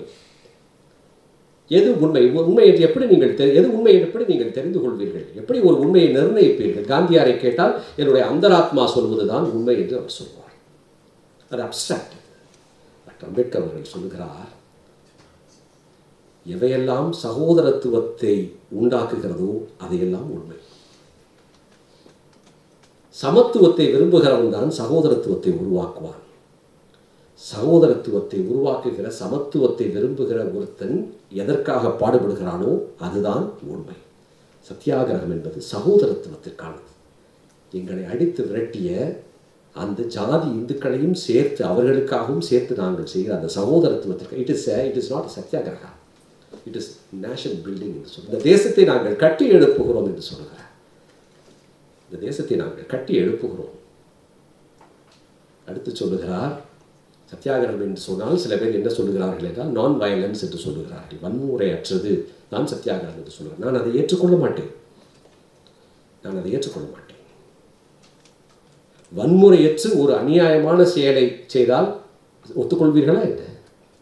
அதே நேரத்தில் ஒரு நியாயமான ஒரு செயலை வேறு வழி இல்லாமல் ஆயுதம் தாங்கி செய்தால் அது நியாயம் என்று தான் நான் சொல்லுவேன். வள்ளுவர் ஒன்றை சொல்லுவாரே, அறத்திற்கே அன்பு சார்பு என்பவர் அறியார், அறத்திற்கே அன்பு சார்பு என்பவர் அறியார், மரத்திற்கும் அதுவே துணை என்பார். புத்தனின் அறத்திற்கு மட்டும் அன்பு காரணமில்லை, தலைவர் பிரபாகரன் தூக்கிய ஆயுதத்திற்கும் அன்புதான். அதை டாக்டர் அம்பேத்கர் அவர்கள் அன்றைக்கே சொல்லிவிடுகிறார். மரத்திற்கும் அதுவே காரணம் அல்ல. அங்கே மகத்தில் என்ன நடக்கிறது என்று சொன்னால், சரி இந்த நகராட்சியிலே தீர்மானம் போட்டது தானே அவர்களுக்கு பிரச்சனை, ஒன்று செய்வோம் என்று சொல்லி எல்லோரும் ஒன்று கூடி, ஜாதி இந்துக்கள் எல்லாம் ஒன்று கூடி அந்த தீர்மானத்தை திரும்ப பெறுகிறார்கள். அந்த தீர்மானத்தை திரும்ப பெறுகிறார்கள். That's in August. தீர்மானத்தை திரும்ப பெறுகிறார்கள். ஆதரவாக 221 ஓட்டுகள் விழுகின்றன. எதிர்ப்பாக 7 ஓட்டு தான் விழுந்தது. இந்த தீர்மானத்தை நீங்கள் திரும்ப பெறக்கூடாது என்று டிப்னிஸ் எவ்வளவோ முயற்சி செய்தும் அவரால் ஒன்றும் முடியவில்லை. தீர்மானத்தை திரும்ப பெறுகிறார். ஆனால் அங்கே இருந்த கலெக்டர் மிஸ்டர் ஹுட் அவர்கள் அழகாக ஒன்றை சொல்லுகிறார். நீங்கள் தீர்மானத்தை அதற்கு முன்பால் நீங்கள் தீர்மானம் போட்டதுக்கும் சரி, இப்பொழுது அதை திரும்ப பெற்றதற்கும் எந்த வேல்யூவும் கிடையாது. காரணம், இது உங்களுக்கும் இதுக்கும் தொடர்பில்லை. இது அரசு கொடுத்த, இது அரசினுடைய பராமரிப்பில் இருக்கக்கூடியது. இது உங்களை கட்டுப்பட, அவர்கள் வந்தால் சத்தியாகிரகம் செய்தால் அதை நாங்கள் தடுக்க முடியாது, அவர்கள் நீரிலே இறங்கினால் நாங்கள் தடுக்க முடியாது என்று அவர்கள் சொல்லிவிடுகிறார்கள். நீங்கள் பார்த்து நினைத்தால் தீர்மானம் போடுவீர்கள், போடாமல் அதெல்லாம் எங்களால் முடியாது என்று கூட அவர்கள் சொல்லிவிடுகிறார்கள். டாக்டர் அம்பேத்கர் அவர்கள் ஒரு செப்டம்பர் மாதம் 15ஆம் தேதி தன்னுடைய அலுவலகத்திலே முடிவு செய்கிறார், சத்தியாகிரகம் நடத்துகிறோம். டிசம்பர் மாதம் 25, 26 சத்தியாகிரகம் என்று அன்று செப்டம்பர் 15 என்று முடிவு செய்கிறார்கள். செப்டம்பர் 17 அன்று அவர் அறிவிக்கிறார் சத்தியாகிரகம் 25, 26 என்று. செப்டம்பர் 17 ஐயா பெரியாருடைய பிறந்த நாள். இன்சிடென்டல் அவர் அறிவிப்பு செய்து விடுகிறார். அவர்கள் மகத்தில் என்ன செய்கிறார்கள், இல்லை இது அரசு இடம் இல்லை, மகத் குளம் என்பது. பாண்டுரங்க ரகுநாத் என்று ஒருத்தரை பிடிக்கிறார்கள். இந்த குளத்திற்கு பக்கத்தில் இருந்தவரை பிடித்து, இது தனியார் இடம், அவருக்கு அவருடைய பரம்பரை சொத்து என்பதாக சொல்லி இன்னும் ஒரு 9 பேரை அந்த வழக்கிலே சேர்த்து நீதிமன்றத்திலே வழக்கு தொடுக்கிறார்கள். டிசம்பர் 12ஆம் தேதி, டிசம்பர் 25 நம்முடைய சத்தியாகிரகம், டிசம்பர் 12ஆம் தேதி அவர்கள் அங்கே வழக்கு தொடுக்கிறார்கள். அடுத்த நாளே அங்கே இருக்கக்கூடிய மேஜிஸ்ட்ரேட் அவர்கள், சப்ஜெக்ட் அவர்கள் ஸ்டே கொடுத்து விடுகிறார். அதற்கு ஒரு இடைக்கால தடை கொடுத்து விடுகிறார். அடுத்த நாள் டிசம்பர் 12, இங்கே 25 நமக்கு சத்தியாகிரகம். மக்கள் இங்கே அதையெல்லாம் அவர்கள் கணக்கில் எடுத்துக்கொள்ளவில்லை. முன்பு வேலை செய்ததை விட மிக கடுமையாக வேலை செய்கிறார்கள்.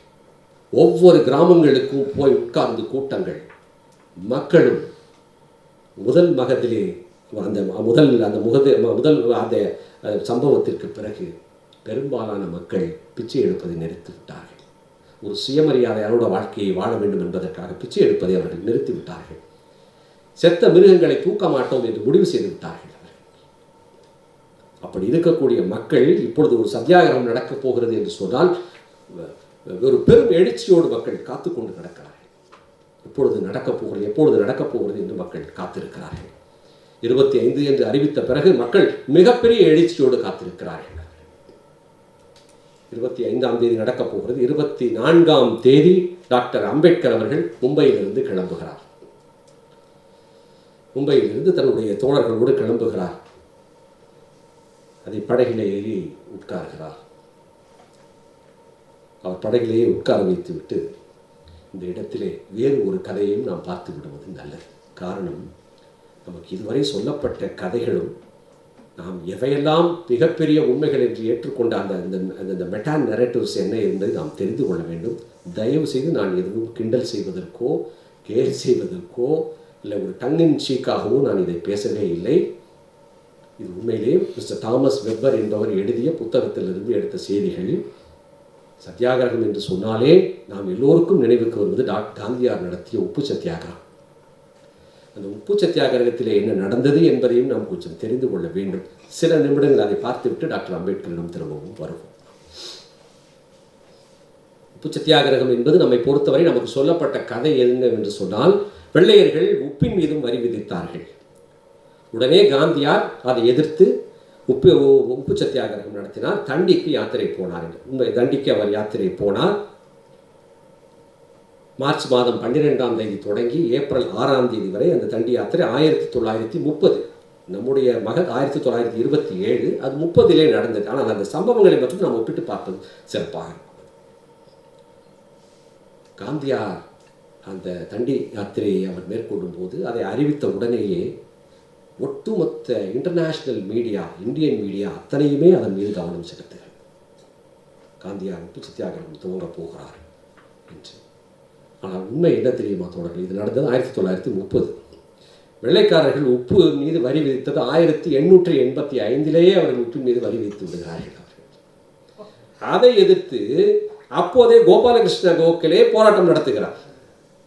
அதை ஒட்டி அவர்கள் 1903, 1905, 1907 3 ஆண்டுகளும் ஒவ்வொரு 1.5 ஆண்டுகள் இடைவெளி விட்டு விட்டு வரியை குறைத்து கொண்டுதான் வருகிறார்கள் வெள்ளைக்காரர்கள். அதைவிட மிகப்பெரிய கொடுமை, இந்த உப்பு வரி இருக்கிறது என்று எந்த மக்களும் எங்கும் போராட்டமே நடத்தவில்லை. அது பாட்டுக்கு அமைதியாக இருக்கிறாங்க. காந்தியார் அவர்களுக்கு ஒரு சிவில் டிசோபீடியன்ஸை ஆரம்பிக்கிறார். அந்த ஒத்துழையாமை இயக்கத்தை ஆரம்பிக்கிறார். அதன் ஒரு அடையாளமாக ஒரு உப்பு சத்தியாகிரகத்தை நடத்திவிட வேண்டும் என்பதற்காக அவர் இதை அறிவிக்கிறார். ப்ளஸ் அது ஒரு பில்கிரிமேஜாக நான் ஒரு புனித யாத்திரையாக நான் பார்க்கிறேன் என்று அவர் ஆரம்பிக்கிறார். அதிலே சபர்மதி ஆசிரமத்திலே இருக்கக்கூடிய ஆண்கள் மட்டும்தான் அதிலே தேர்ந்தெடுக்கப்பட்டார்கள். அது காந்தியாரை தேர்ந்தெடுக்கிறார். பெண்களை ஏன் அவர் எடுக்கவில்லை என்று சொன்னால், அவர் சொல்லுகிறார் காந்தியார், வெள்ளைக்காரர்கள், அதாவது எப்படி இந்துக்கள் பசுக்களை துன்பப்படுத்த மாட்டார்கள், பார்ப்பனர்கள் பசுக்களை துன்பப்படுத்த மாட்டார்கள், அதுபோல வெள்ளைக்காரர்கள் பெண்களை துன்பப்படுத்த மாட்டார்கள். இந்துக்கள் பசுக்களை போர்க்களத்திற்கு கூட்டிக் கொண்டு போக மாட்டார்கள் பாவம் என்று. அதுபோல பெண்களை கூட்டிக் கொண்டு போனால் அதுவும் நம்மை காப்பாற்றிக் கொள்வார், அது ஒரு பாவமாகிவிடும். ஆனால் பெண்கள் வேண்டாம் என்று சபர்மதி ஆசிரமத்திலே இருக்கக்கூடிய மொத்தம் 81 பேர் இன்க்ளூடிங் காந்தி கிளம்புகிறார்கள். அதற்கு மிகப்பெரிய அதற்கு மிகப்பெரிய தயாரிப்புகள் நடக்கின்றன. எல்லா மீடியாக்களுமே பார்க்கின்றன. அந்த 81 பேரிலே அத்தனை பேருமே இளைஞர்கள், 25-30 வயது இளைஞர்கள் தான் அதில் போகிறார்கள். 2 தாழ்த்தப்பட்ட மக்கள் அதிலே இருக்கிறார்கள். அதிலே முதல் நாளில் கஸ்தூரிபா அவருக்கு தலையிலே எண்ணெய் தேய்த்து விடுகிறார். மீராபன் என்று அவர் பெயர் வைத்த அந்த மேட்லின் சேத் அந்த வெள்ளைக்காரர்கள் முன்னாடி அவர் காலிலே நெய்யெல்லாம் பூசி அவருக்கு அந்த பூசி விடுகிறார்கள். ஏன்னா அடுத்த நாள் நடக்கப் போகிறார் இல்லையா? ஸோ அவர்கள் அடுத்த நாள் கிளம்புகிறார்கள். எல்லோரும் பொட்டு வைத்து எங்கு பார்த்தாலும் மலர் தூவி அவர்கள் கிளம்புகிறார்கள். காந்தியார் கிளம்புகிறார். கிளம்பும் போதே சொல்லுகிறார், உப்பை காய்ச்சப் போகிறோம், உப்பு காய்ச்சப் போகிறோம், அந்த காய்ச்சிய உப்பை விற்கப் போகிறோம், காய்ச்சிய உப்பை தின்னப் போகிறோம், கிளம்புவோம், அது சட்டத்தை மீறும் செயல், வாருங்கள் நாம் சத்தியாகிரகத்திற்கு போவோம் என்று போகிறார்கள். ஒவ்வொரு ஊரிலும் அதற்கு முன்பாகவே எங்கே தங்க வேண்டும், எந்த இடத்திலே காந்தியார் தங்க வேண்டும், எந்த இடத்திலே மக்கள் தங்க வேண்டும் என்ற ஏற்பாடுகள் தெளிவாக நடக்கின்றன. அவர் போவதற்கு முன்பாகவே ஒரு வண்டியிலே ஆடுகளை ஏற்றி அனுப்புகிறார்கள். காரணம், காந்தியார் ஆட்டுப்பால் மட்டும் தான் குடிப்பார். அந்த ஆடுகள் ஒரு லாரியிலே முன்னால் போகின்றன. சரோஜினி நாயுடு அவர்கள் தான் சொல்லுவார்கள், காந்தியாரினுடைய வறுமையை பேணுவதற்காக இந்தியா நிறைய செலவழிக்க வேண்டியிருக்கிறது என்று சொல்வார். அந்த ஆடு சரி, ஏன் ஆடுகள் ஒரு ஆடு போனால் பத்தாதா நீங்கள் கேட்கலாம். I am not jogging. ஆடுகள் போனால் பத்தாதா என்று இல்லை.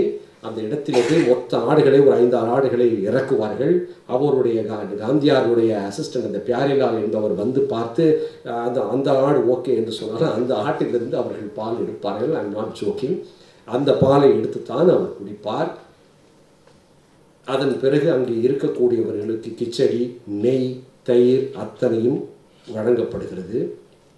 ஒவ்வொரு ஊரிலும் வரவேற்புகள் நல்கப்படுகின்றன. காந்தியார் எதிர்பார்த்து கொண்டே இருக்கிறார், எப்பொழுது என்னை கைது செய்வார்கள் என்று சொல்லுகிறார். அவர் அந்த கைதை அவர் எதிர்பார்க்கிறார். ஒரு 5 நாளைக்கு முன்னால், அந்த சத்தியாகிரகம் ஆரம்பிக்கிறதுக்கு 5 நாளைக்கு முன்னால் பட்டேல் கைது செய்யப்படுகிறார். பட்டேல் கைது செய்யப்பட்ட உடனே செய்திகள் இன்னும் பெரிதாகின்றன. பட்டேலே கைது செய்யப்பட்டு விட்டார், நாமும் கைது செய்யப்படுவோம் என்று அவர் காத்துக்கொண்டு அவர் போய்கொண்டே இருக்கிறார். போகும் இடங்களெல்லாம் அவர் எதிர்பார்க்கிறார். வெள்ளைக்காரர்கள் அங்கங்கே நிற்கிறார்களே தவிர யாரும் வந்து கைது செய்யவே இல்லை. தண்டிக்கு போய் விடுகிறார்கள்.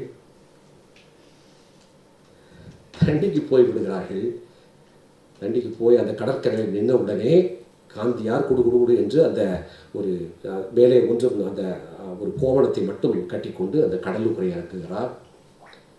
இறங்கி அந்த கடல் மண்ணில் இருந்து அந்த மண்ணை எடுத்துக்கொண்டு வெளியே வருகிறார். பேச்சு உப்பு காய்ச்சுவதாக. உப்பை காய்ச்சினால்தான் அது சட்டம் ஏறு. உப்பை காய்ச்சவில்லை. உள்ளே போய் அந்த மண்ணை அள்ளிக்கொண்டு வெளியே வருகிறார். வெளியே வந்து விட்டு சொல்லுகிறார், உப்பை காய்ச்சி இந்த பிரிட்டிஷ் சாம்ராஜ்யத்தை அசைத்து விட்டேன் என்று அவர் சொல்லுகிறார். வெள்ளைக்காரர் பத்திரிகைகள் சில எழுதின அவர் கொண்டு வந்த அந்த மண்ணிலே வெறும் 2% உப்பு கூட இருந்திருக்காது என்று எழுதுகிறார்.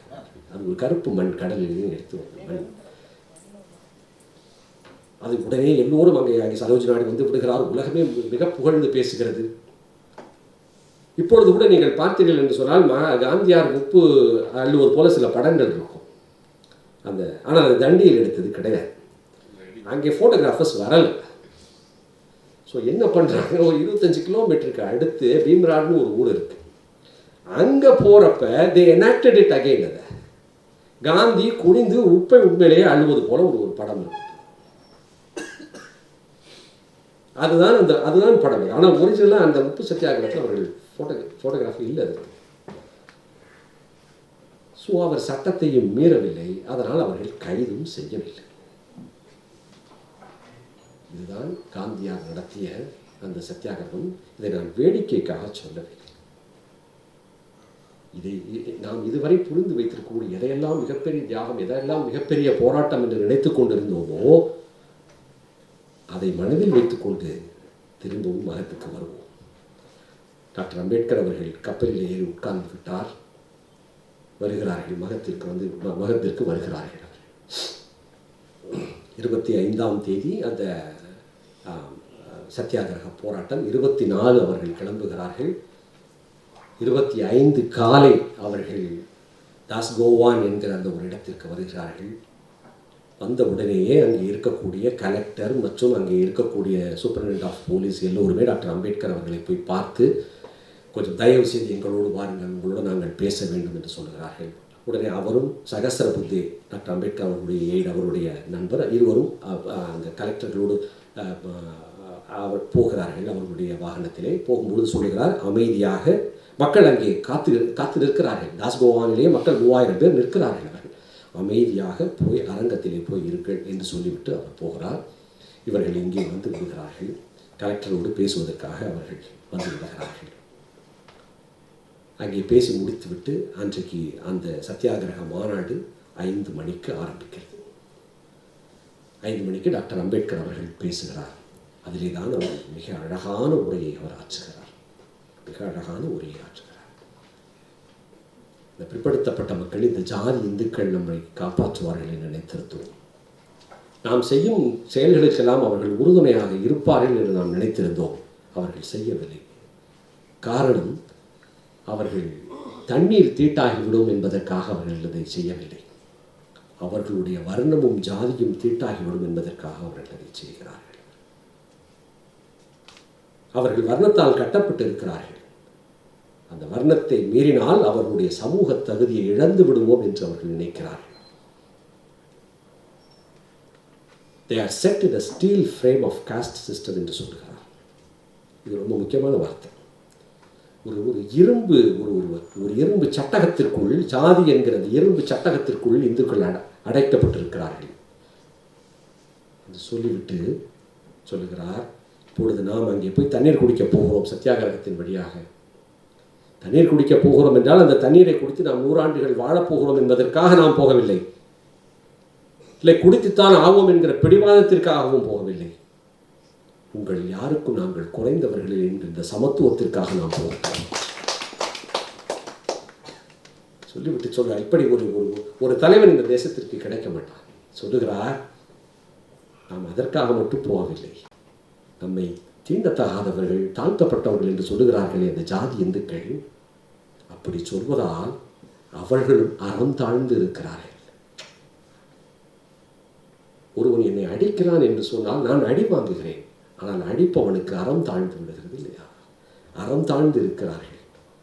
அவர்களுடைய அறத்தையும் மீட்பதற்காக இந்த போராட்டத்தை நாம் நடத்துகிறோம் என்று சொல்கிறார். சொல்லிவிட்டு சொல்கிறார், இது போன்ற ஒரு போராட்டம் வரலாற்றில் கிடையாது, இதுதான் முதல் என்று சொல்லிவிட்டு சொல்கிறார். இதற்கு சமமாக ஒன்றை சொல்ல வேண்டும் என்று சொன்னால் பிரெஞ்சு புரட்சியை சொல்லலாம் என்று சொல்கிறார். பிரெஞ்சிலே 1789 அந்த பிரெஞ்சு ரெவல்யூஷன் நடக்கிறது. அதில் 2 முக்கியமான செய்திகள் நடக்கின்றன. ஒன்று பாஸ்டைல் சிறை உடைப்பு. பாஸ்டைல் சிறை உடைப்பு என்பது அந்த பிரெஞ்சு புரட்சியை செய்த மக்களை, அந்த காமனர்ஸ் என்று சொல்வார்கள், அந்த மக்களை அடித்து அவர்களை கொல்ல சொல்லி அரசு சிப்பாய்களுக்கு உத்தரவு போடுகிறது. ஆனால் அந்த சிப்பாய்கள் அதை ஒத்துக்கொள்ள மாட்டோம், நாங்கள் மக்களை சுட மாட்டோம் என்று சொல்கிறார்கள். உடனே அரசன் என்ன செய்கிறான், அந்த சிப்பாய்களை எல்லாம் கொண்டு போய் சிறையிலே தள்ளுகிறான். உடனே மக்கள் எல்லாம் என்ன செய்கிறார்கள், நமக்காகத்தானே அவர்கள் அந்த பாஸ்டைல் சிறையிலே அவர்களை தள்ளுகிறார்கள். கவனம், இது வெறும் கதை அல்ல. மக்கள் எல்லாம் என்ன செய்கிறார்கள், போய் அந்த பாஸ்டைல் சிறையை உடைத்து அந்த மக்களை மீட்கிறார்கள். கவனமாக கேட்டுக்கொள்ளுங்கள். முதலில் நான் சொன்னதையும் நினைவில் வைத்துக் கொள்ளுங்கள். இரண்டாவது, அது நடந்து 3 நாட்களுக்கு பிறகு அதே மக்கள், அரசன் அங்கே வேர்சைல்ஸ் என்கிற இடத்துல இருக்கிறார், அவருடைய அரண்மனை இருக்கிறது. அந்த வேர்சைல்ஸ்க்கு அத்தனை மக்கள் இங்கிருந்து ஆயுதங்களை தூக்கி கொண்டு போய் அரசி அத்தனை பேரையும் வெளியே தள்ளுகிறார்கள். தங்களுடைய உரிமையை நிலைநாட்டுகிறார்கள். இது 2ஐயும் சொல்கிறார். இது ஏதோ போகிற போக்கிலே, ரஷ்யாவை பாருங்கள், இந்த புரட்சியை பாருங்கள், அப்படி அவர் சொல்லவில்லை. இப்பொழுது பாருங்கள், இதை ஒன்றுபடுத்தி பாருங்கள். இந்து சமூகம் என்பது ஒரு இரும்பு சட்டகத்தால், ஒரு இரும்பு அயன் ஃப்ரேம் கட்டப்பட்டிருக்கிறது. பாஸ்டைல் என்பது அந்த இரும்பு சட்டகத்தை உடைத்தது. பாஸ்டைல் சிறை என்பது இரும்பை உடைத்து அந்த மக்களை காப்பாற்றியது. இவர்களையும் நாம் தான் காப்பாற்ற வேண்டும். இது ஒரு அழகான ஒப்புமை. இவர்களும் இந்த ஜாதி என்கிற அந்த இரும்புக்குள்ளே தான் இருக்கு, அதை உடைத்து நாம் காப்பாற்றுவோம். இது பாஸ்டைல். மக்கள் கிளம்பி போனார்களே, கிளம்பி போய் அந்த ஒரு சமத்துவத்தை நிலைநாட்டினார்களே, இந்த சத்தியாகிரகம் வேர்சைல்ஸ். அது பாஸ்டைல், இது வேர்சைல்ஸ். 2ஐயும் அழகாக ஒப்புமைப்படுத்துகிறார். ஒப்புமைப்படுத்தி முடித்த பிறகு சில தீர்மானங்கள் நிறைவேற்றுகிறார்கள். அதாவது அந்த பிரெஞ்சு புரட்சியில் என்ன செய்தார்களோ அதை ஒட்டி, இனிமேல் இங்கே வர்ணங்கள் இருக்கக்கூடாது, எந்த வர்ணமும் இருக்கக்கூடாது, எல்லோரும் ஒரே வர்ணமாக இருக்கட்டும், பூசாரிகள் இருக்கக்கூடாது. இது போன்ற சில தீர்மானங்களை நிறைவேற்றிவிட்டு அன்று இரவு அந்த மேடைக்கு முன்னால் அமைக்கப்பட்டிருந்த அந்த மேடையில், இதற்கு இடம் எங்கே என்று நாம் சொல்லவே இல்லை, இதற்கு இடம் யாருமே கொடுக்கவே இல்லை. இதற்கு இடம் இப்போ தியேட்டரே இல்லை, இப்போ இடம் யாருமே கொடுக்கவில்லை. கடைசியில் ஒரு இஸ்லாமியர், ஃபத்தே கான் என்கிற ஒரு இஸ்லாமியர் தான் அந்த இடத்தை கொடுத்தார். அங்கே தான் இவர்கள் இந்த மாநாட்டை நடத்தி கொண்டிருக்கிறார்கள்.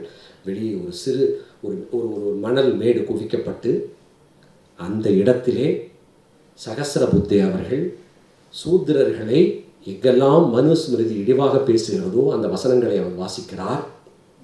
மக்கள் எல்லாம் நின்று கொண்டிருக்கிறார். அவர் சகஸ்ரபுத்தே அந்த பார்ப்பனர் அவர் வாசிக்கிறார். மனுஸ்மிருதியை வாசிக்கிறார். பார்ப்பனர், அதாவது சூதரர்களை எங்கே இழிவாக பேசியதோ அதை கங்குபாய் ராவத் என்கிற ஒரு பெண்மணி அதை வழிமொழிகிறார். பார்ப்பனர் வாசிக்கும் ஒரு பெண்மணி வழிமொழிய மனுஸ்மிருதி எரிக்கப்படுகிறது. மனுஸ்மிருதி எரிக்கப்படுகிறது. யோசித்து பாருங்கள்.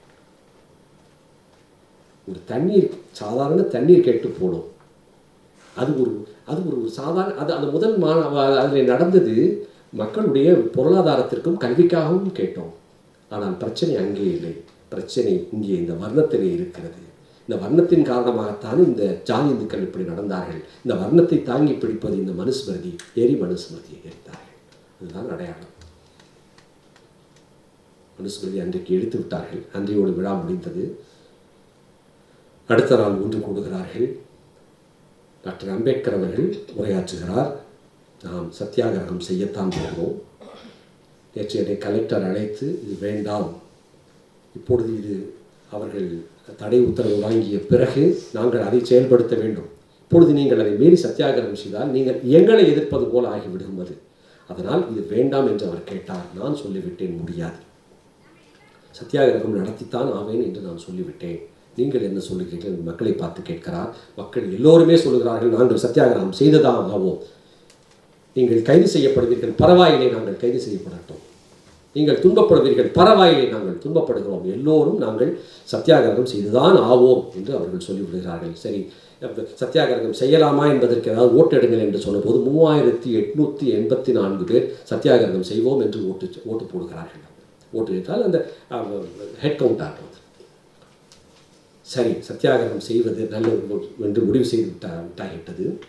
கலெக்டர் உங்களிடம் ஒரு சில நிமிடங்கள் பேச வேண்டும் என்று நினைக்கிறார்.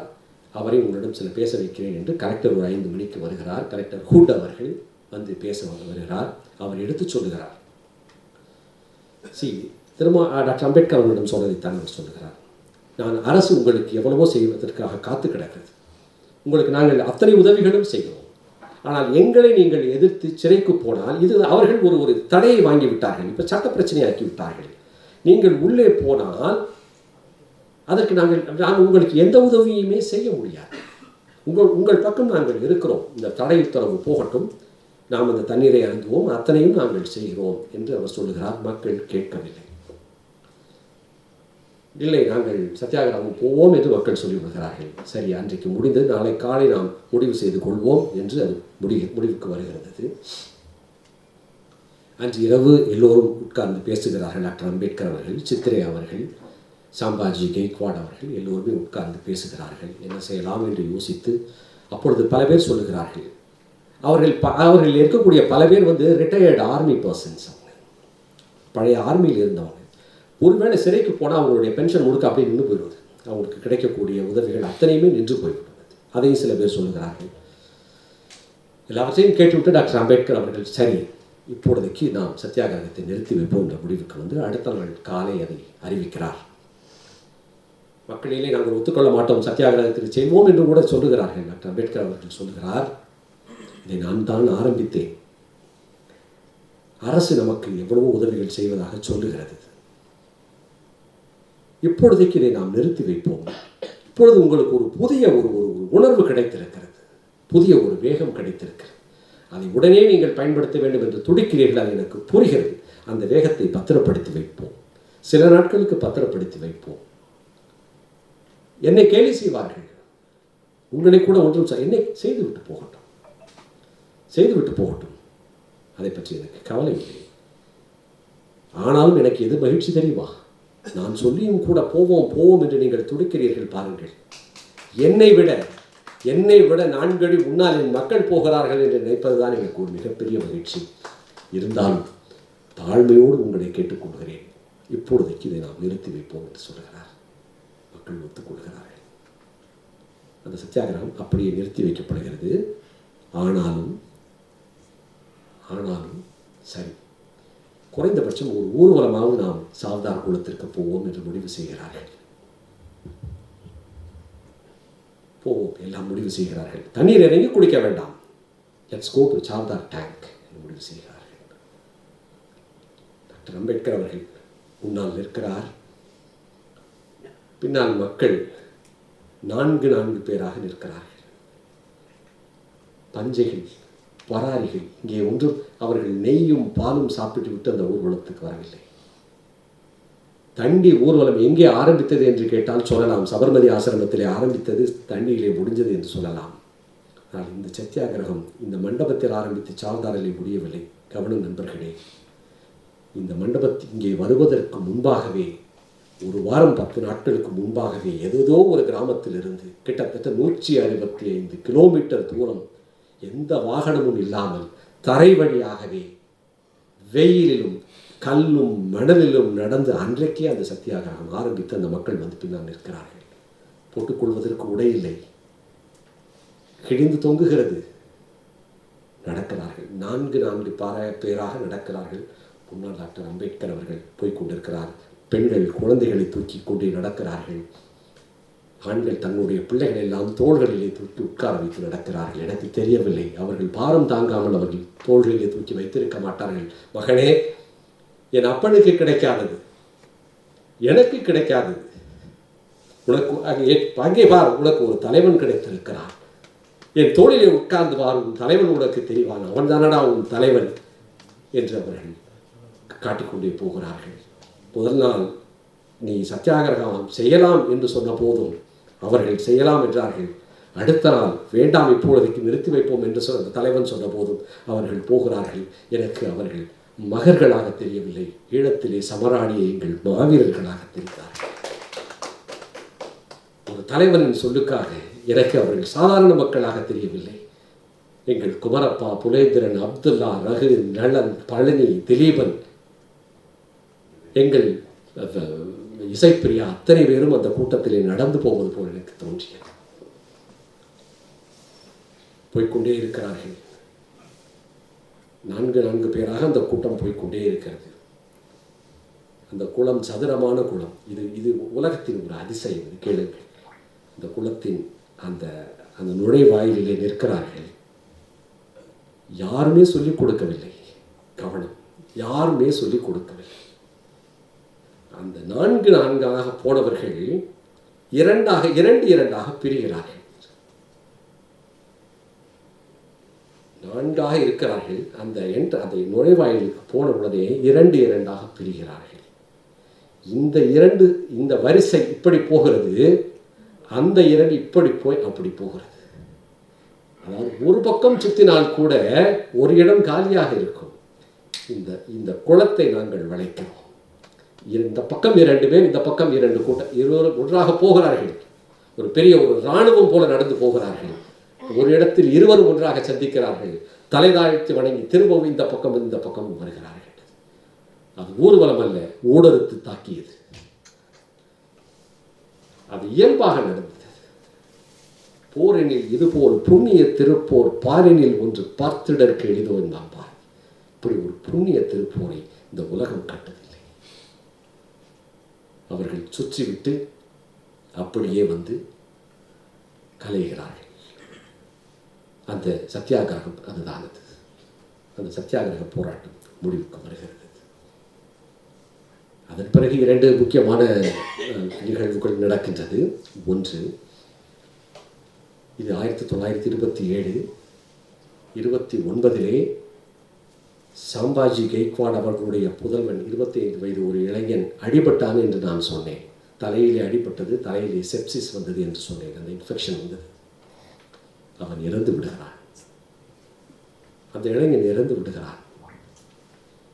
தன்னுடைய ஒரு இளம் வயது மகனை பறிகொடுத்த அந்த தந்தை அழுகிறார். சாம்பாஜி அவர்கள், டாக்டர் அம்பேத்கர் அவர்கள் அன்றைக்கு பேசிய உரை மிக முக்கியமான உரை. டாக்டர் அம்பேத்கர் அவர்கள் சொல்லுகிறார், சாம்பாஜி, உங்கள் மகன் இறந்து விட்டான் என்று நீங்கள் நினைக்காதீர்கள், அதை நம்பாதீர்கள்.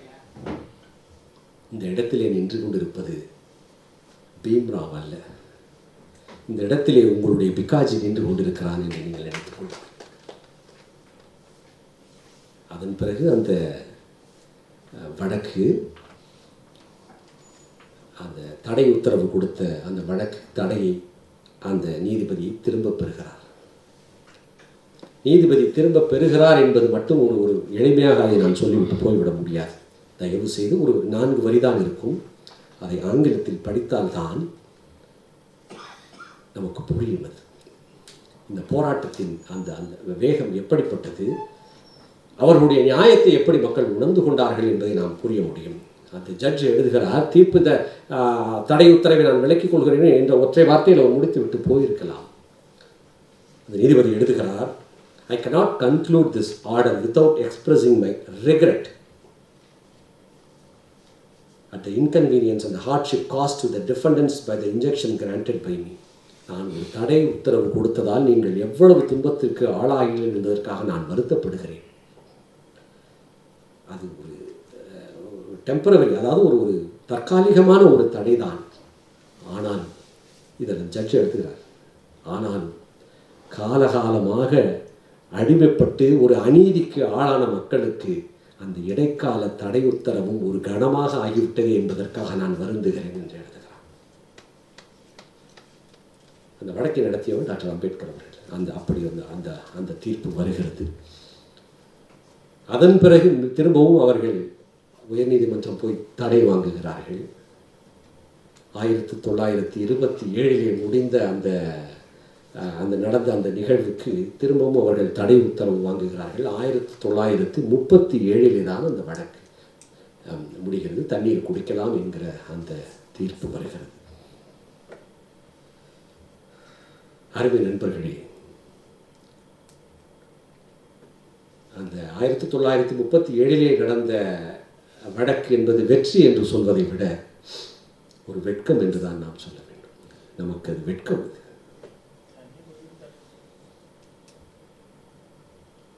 இந்த விழாவிற்கான தலைப்பை கூட மகத் ஒரு வரலாற்றின் தொடக்கம் என்று எதற்காக வைத்தீர்கள்? ஏன் அதற்கு முன்பாகவே பல போராட்டங்கள் நடந்திருக்கின்றன. வெள்ளைக்காரர்களை எதிர்த்து பல போராட்டங்கள் நடந்திருக்கிறது. ஐயா வைக்கத்திலே நடத்திய போராட்டம் இருக்கிறது. இது எப்படி வரலாற்றின் தொடக்கமாகும் என்று கேட்கலாம் நீங்கள். காந்தியாரும் மற்றவர்களும் நடத்தியது 200 ஆண்டுகளுக்கு முன்னால் வந்த வெளிநாட்டுக்காரர்களை எதிர்த்தது. ஐயா பெரியார் அவர்கள் வைக்கத்திலே நிகழ்த்தியது 2000 ஆண்டுகளுக்கு முன்னால் வந்த வெள்ளைக்காரர்களை எதிர்த்து. டாக்டர் அம்பேத்கர் அவர்கள் நடத்தியது சொந்த சகோதரர்களுக்கான ஒரு போராட்டம். இது ஒரு வரலாற்றின் தொடக்கம். இது ஒரு வரலாற்றின் தொடக்கம். இன்றைக்கும் மகத் தொடர்ந்து கொண்டுதான். இன்றைக்கு வைக்கம் இல்லை. இன்றைக்கு எங்கே கோயிலுக்குள் நாம் அந்த தெருவுக்குள்ள வரக்கூடாது என்று எவரும் சொல்ல முடியாது.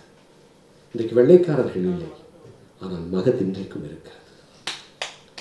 இன்றைக்கும் நாம் நேரிருந்த முடியாது. நம்முடைய நீர்நிலைகளிலே மலங்கள் கொட்டப்படுகின்றன, வன்கொடுமைகள் நிகழ்ந்து கொண்டுதான் இருக்கிறது.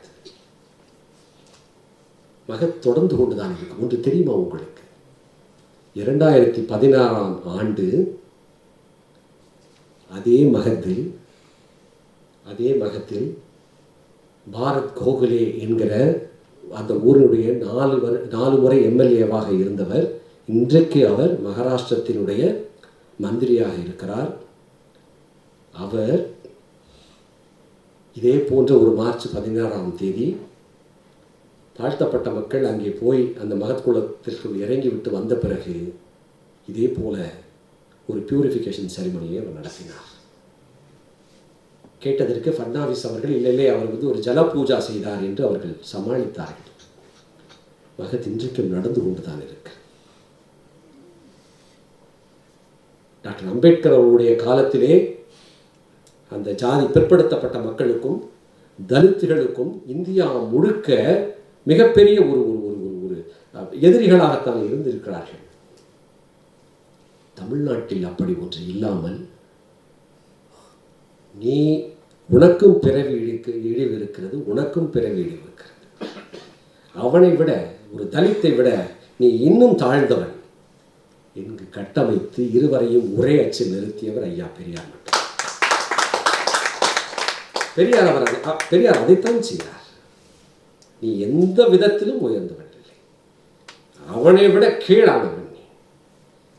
ஜாதி ஒழிப்பை நீ இருவரும் சேர்ந்து செய்ய வேண்டும் என்று சொன்னார் ஐயா பெரியார். ஜாதி ஒழிப்பை செய்ய வேண்டியது இங்கே இருக்கக்கூடிய பிற்படுத்தப்பட்ட மக்களும் தலித்துகளும் தான் என்பதை நிறுவியவர் ஐயா பெரியார். இன்றைக்கு இந்துத்துவவாதிகளாகட்டும், இந்துவாதிகளாகட்டும் அல்லது இந்தியவாதிகளாகட்டும், இந்த சோகால்டு தமிழ் தேசியவாதிகளாகட்டும் ஐயாவை அப்புறப்படுத்த வேண்டும் என்று நினைப்பதற்கு காரணம் இதுதான். தலித்துகளுக்கும் பிற்படுத்தப்பட்ட மக்களுக்கும் ஒரு பிளவை ஏற்படுத்த வேண்டும் என்றால் அவர்கள் பெரியாரைத்தான் கை வைக்க வேண்டும். அவர்கள் கை வைத்தார்கள். வருத்தத்தோடு ஒப்புக்கொள்ளுங்கள், அது நடந்து கொண்டுதான் இருக்கு. இன்றைக்கும் தலித்துகள், நம்முடைய தலித் தோழர்கள் அரசியல் கட்சி, திராவிட அரசியல் கட்சிகள் செய்யும் தவறுகள் அனைத்தையும் பெரியாரின் காரணம் காட்டுகிறார்கள். நாமும் சரி, கருப்பு சட்டை அணிந்தவர்களும் சரி, எங்காவது ஒரு வன்கொடுமை நடந்தால் ஒரு கடவுளை திட்டுவதற்கு நாம் கூசுவதே கிடையாது. கண்ணை மூடிக்கொண்டு திட்டுகிறோம். கடவுளை திட்டுவது, வைப்பது, மதத்தை திட்ட வேண்டுமா, கண்ணை மூடிக்கொண்டு திட்டுகிறோம். ஆனால் வன்கொடுமை நடந்தால் அதை செய்கின்ற ஜாதி இந்துவை யாரும் பெயர் சொல்லி திட்டுவது கிடையாது. மன்னிக்க வேண்டும் நண்பர்களே, நம்முடைய கருப்பு சட்டைகளை உதறி பார்த்தால் சில கள்ள மௌனங்கள் உதறுகின்றன. நாம் இந்த இடத்தில் நான் பேசியாக வேண்டும். இதை நாம் பேசியாக வேண்டும். ஆகவே நண்பர்களே, கடைசியாக ஒரு சிறு ஒரு செய்தி மட்டும். இட்டாலோ கால்வினோ என்கிற ஒரு இட்டாலியன் ரைட்டர் ஒருத்தர் உண்டு. ரொம்ப இறுக்கமாயிட்டீங்க. இட்டாலோ கால்வினோவுடைய ஒரு சின்ன ஒரு கதை இருக்கும். அந்த கதை எப்படி போகும்னு கேட்டிங்கன்னா, ஒரு தெரு இருக்கும். அதில் தெருவில் ஒருத்தன் போய் நின்று, ஒரு மாடி வீடு இருக்கும், உச்சி மாடி வீடு, ஒரு அடுக்குமாடி வீடு. கீழே இருந்து கத்துவான், தெரேசா என்று, தெரேசா என்று கத்துவான். அப்பொழுது இன்னொரு ஒருவர் வருவார். என்ன கத்துகிறீர்கள்? இல்லை, தெரேசா என்று கத்துகிறேன் என்று. ஒருவேளை அவங்க மேலே இருப்பாங்க, நீங்கள் கத்துவது அவங்களுக்கு கேட்காத இருக்கும். இருங்க நானும் வரேன், 2 பேரும் சேர்ந்து கத்துவோன்ட்டு கத்துறாங்க. ஆனால் இவர் ஒரு நேரத்தில் ஆரம்பிக்கிறார், அவர் ஒரு நேரத்தில் ஆரம்பிக்கிறார். சொன்னால் இல்லை 1 2 3 சொல்லுவோம். 3ன்னு சொன்னால் 2 பேரும் சேர்ந்து கத்துவோம். சரி 1 2 3 2 பேரும் சேர்ந்து தெரேசா அப்படின்னு கத்துறாங்க. யாரும் வரல. அப்போ இன்னும் சில பேர் வர்றாங்க, ஒரு 5 6 பேர் வர்றாங்க. என்ன இன்னொன்று இந்த மாதிரி கத்துறாங்க அப்படின்னு. அப்படியா, சரி இருங்க, எல்லாம் சேர்ந்து கத்துவோம். ரைட் 1 2 3 சொல்லு. எல்லாம் ஒரே மாதிரி 1 2 3 1 2 3 கத்துறாங்க. இன்னும் ஒரு 10 பேர் 20 பேர் சேர்ந்து கத்துறாங்க. யாருமே வரல. அப்போ ஒருத்தர் கேட்குறாரு, எங்க மேலே அவங்க இருக்கிறாங்களா அப்படின்னு கேட்குறாங்க. மேலே இருக்கிறாங்களா? அது முதல்ல கத்துன்னு சொன்னால் எனக்கு தெரியாது. தெரியாதா? அப்போ என்ன, ஏதாவது சாவி ஏதாவது கேட்டு நீங்கள் இங்கேருந்து கத்துறீங்களா? வீட்டு சாவி ஏதாவது? இல்லை வீட்டு சாவி என்கிட்ட தான் இருக்கு. இப்போ மேலே போய் திறந்து பார்க்க வேண்டியதானுங்க, வீட்டை திறந்து. இப்போ அவர் என்ன சொல்கிறாரு, என் வீடு பக்கத்து தெருவில் இருக்கு. அப்போ யார் தான் அங்கே இருக்கிறது? அது தெரியாது. அப்படி ஏங்க தெரேசான்னு கற்றுக்கிட்டு இருந்தீங்க நீங்கள்? இல்லை வேணும்னா சொல்லுங்க, நான் வேற பேரை சொல்லி கத்துறேன் அப்படின்னு சொல்லி. என்னங்க இந்த மாதிரி பண்ணிட்டு எங்கள் நேரத்தை வீணாக்கிட்டீங்க அப்படின்னு அவர் கிளம்ப போகிற நேரத்தில் அதில் ஒரு ஆளுக்கு சொல்கிறாரு, இருங்க கடைசியாக ஒரே நல்லா இருக்குது, ஒரே ஒரு சேர்ந்து கற்றுவோம் அப்படின்றாரு. திரும்ப என்ன செய்து மொத்தமாக தெரேசான்னு கத்துறாங்க. ஸோ சொன்ன ஆளும் போயிட்டாங்க. எல்லாமே போனதுக்கு பிறகு அந்த சொன்ன மனிதன், முதல்ல ஆரம்பித்த மனிதன் திரும்பி பார்க்குறான். அங்கே ஒரு 10 பேர் இன்னும் நின்று தெரேசான்னு கத்திக்கிட்டே இருக்காங்க. இப்படித்தான் நாம் ஆளில்லாத பல கட்டிடங்களுக்கு முன்னால் நின்று காந்தியார் என்று கத்தி பார்த்தோம், நேரு என்று கத்தி பார்த்தோம், ராஜீவ்காந்தி என்று கத்தினோம், அத்வானி என்று கத்தினோம், வாஜ்பாய் என்று கத்தினோம், தானே தலைவர் என்று கத்தினோம், புரட்சி தலைவர் என்று கத்தினோம், புரட்சி தலைவி என்று கத்தினோம், சின்னம்மா என்று கத்துகிறோம். அந்த கட்டிடங்களிலே யாருமே இருக்க மாட்டார்கள். அருமை நண்பர்களே, எங்கள் தலித் முரசு ஒரு கட்டிடத்தின் முன்னால் 25 வருடங்களாக நின்று கத்தி கொண்டிருக்கிறது. ஐயா பெரியார், டாக்டர் அம்பேத்கர் என்று. அந்த கட்டிடத்தில் இருவருமே இருக்கிறார்கள். ஆனால் எங்களோடு சேர்ந்து கத்துவதற்குத்தான் ஆட்கள் இல்லை. தயவு செய்து சேர்ந்து கத்துவோம். அந்த சமூக ஜனநாயக கட்டிடத்திற்குள்ளே டாக்டர் அம்பேத்கர், ஐயா பெரியாரும் இருக்கிறார்கள் என்று சொல்லி மிக நீண்ட நேரத்தை எடுத்துக்கொண்டேன். ஆனால் இது ஒரு கட்டாயம், இதை நாம் பேசித்தான் ஆக வேண்டும் என்கிற ஒரு கட்டாயத்தினால் மிக நீண்ட நேரத்தை எடுத்துக்கொண்டேன். வாய்ப்புக்கு நன்றி, வணக்கம்.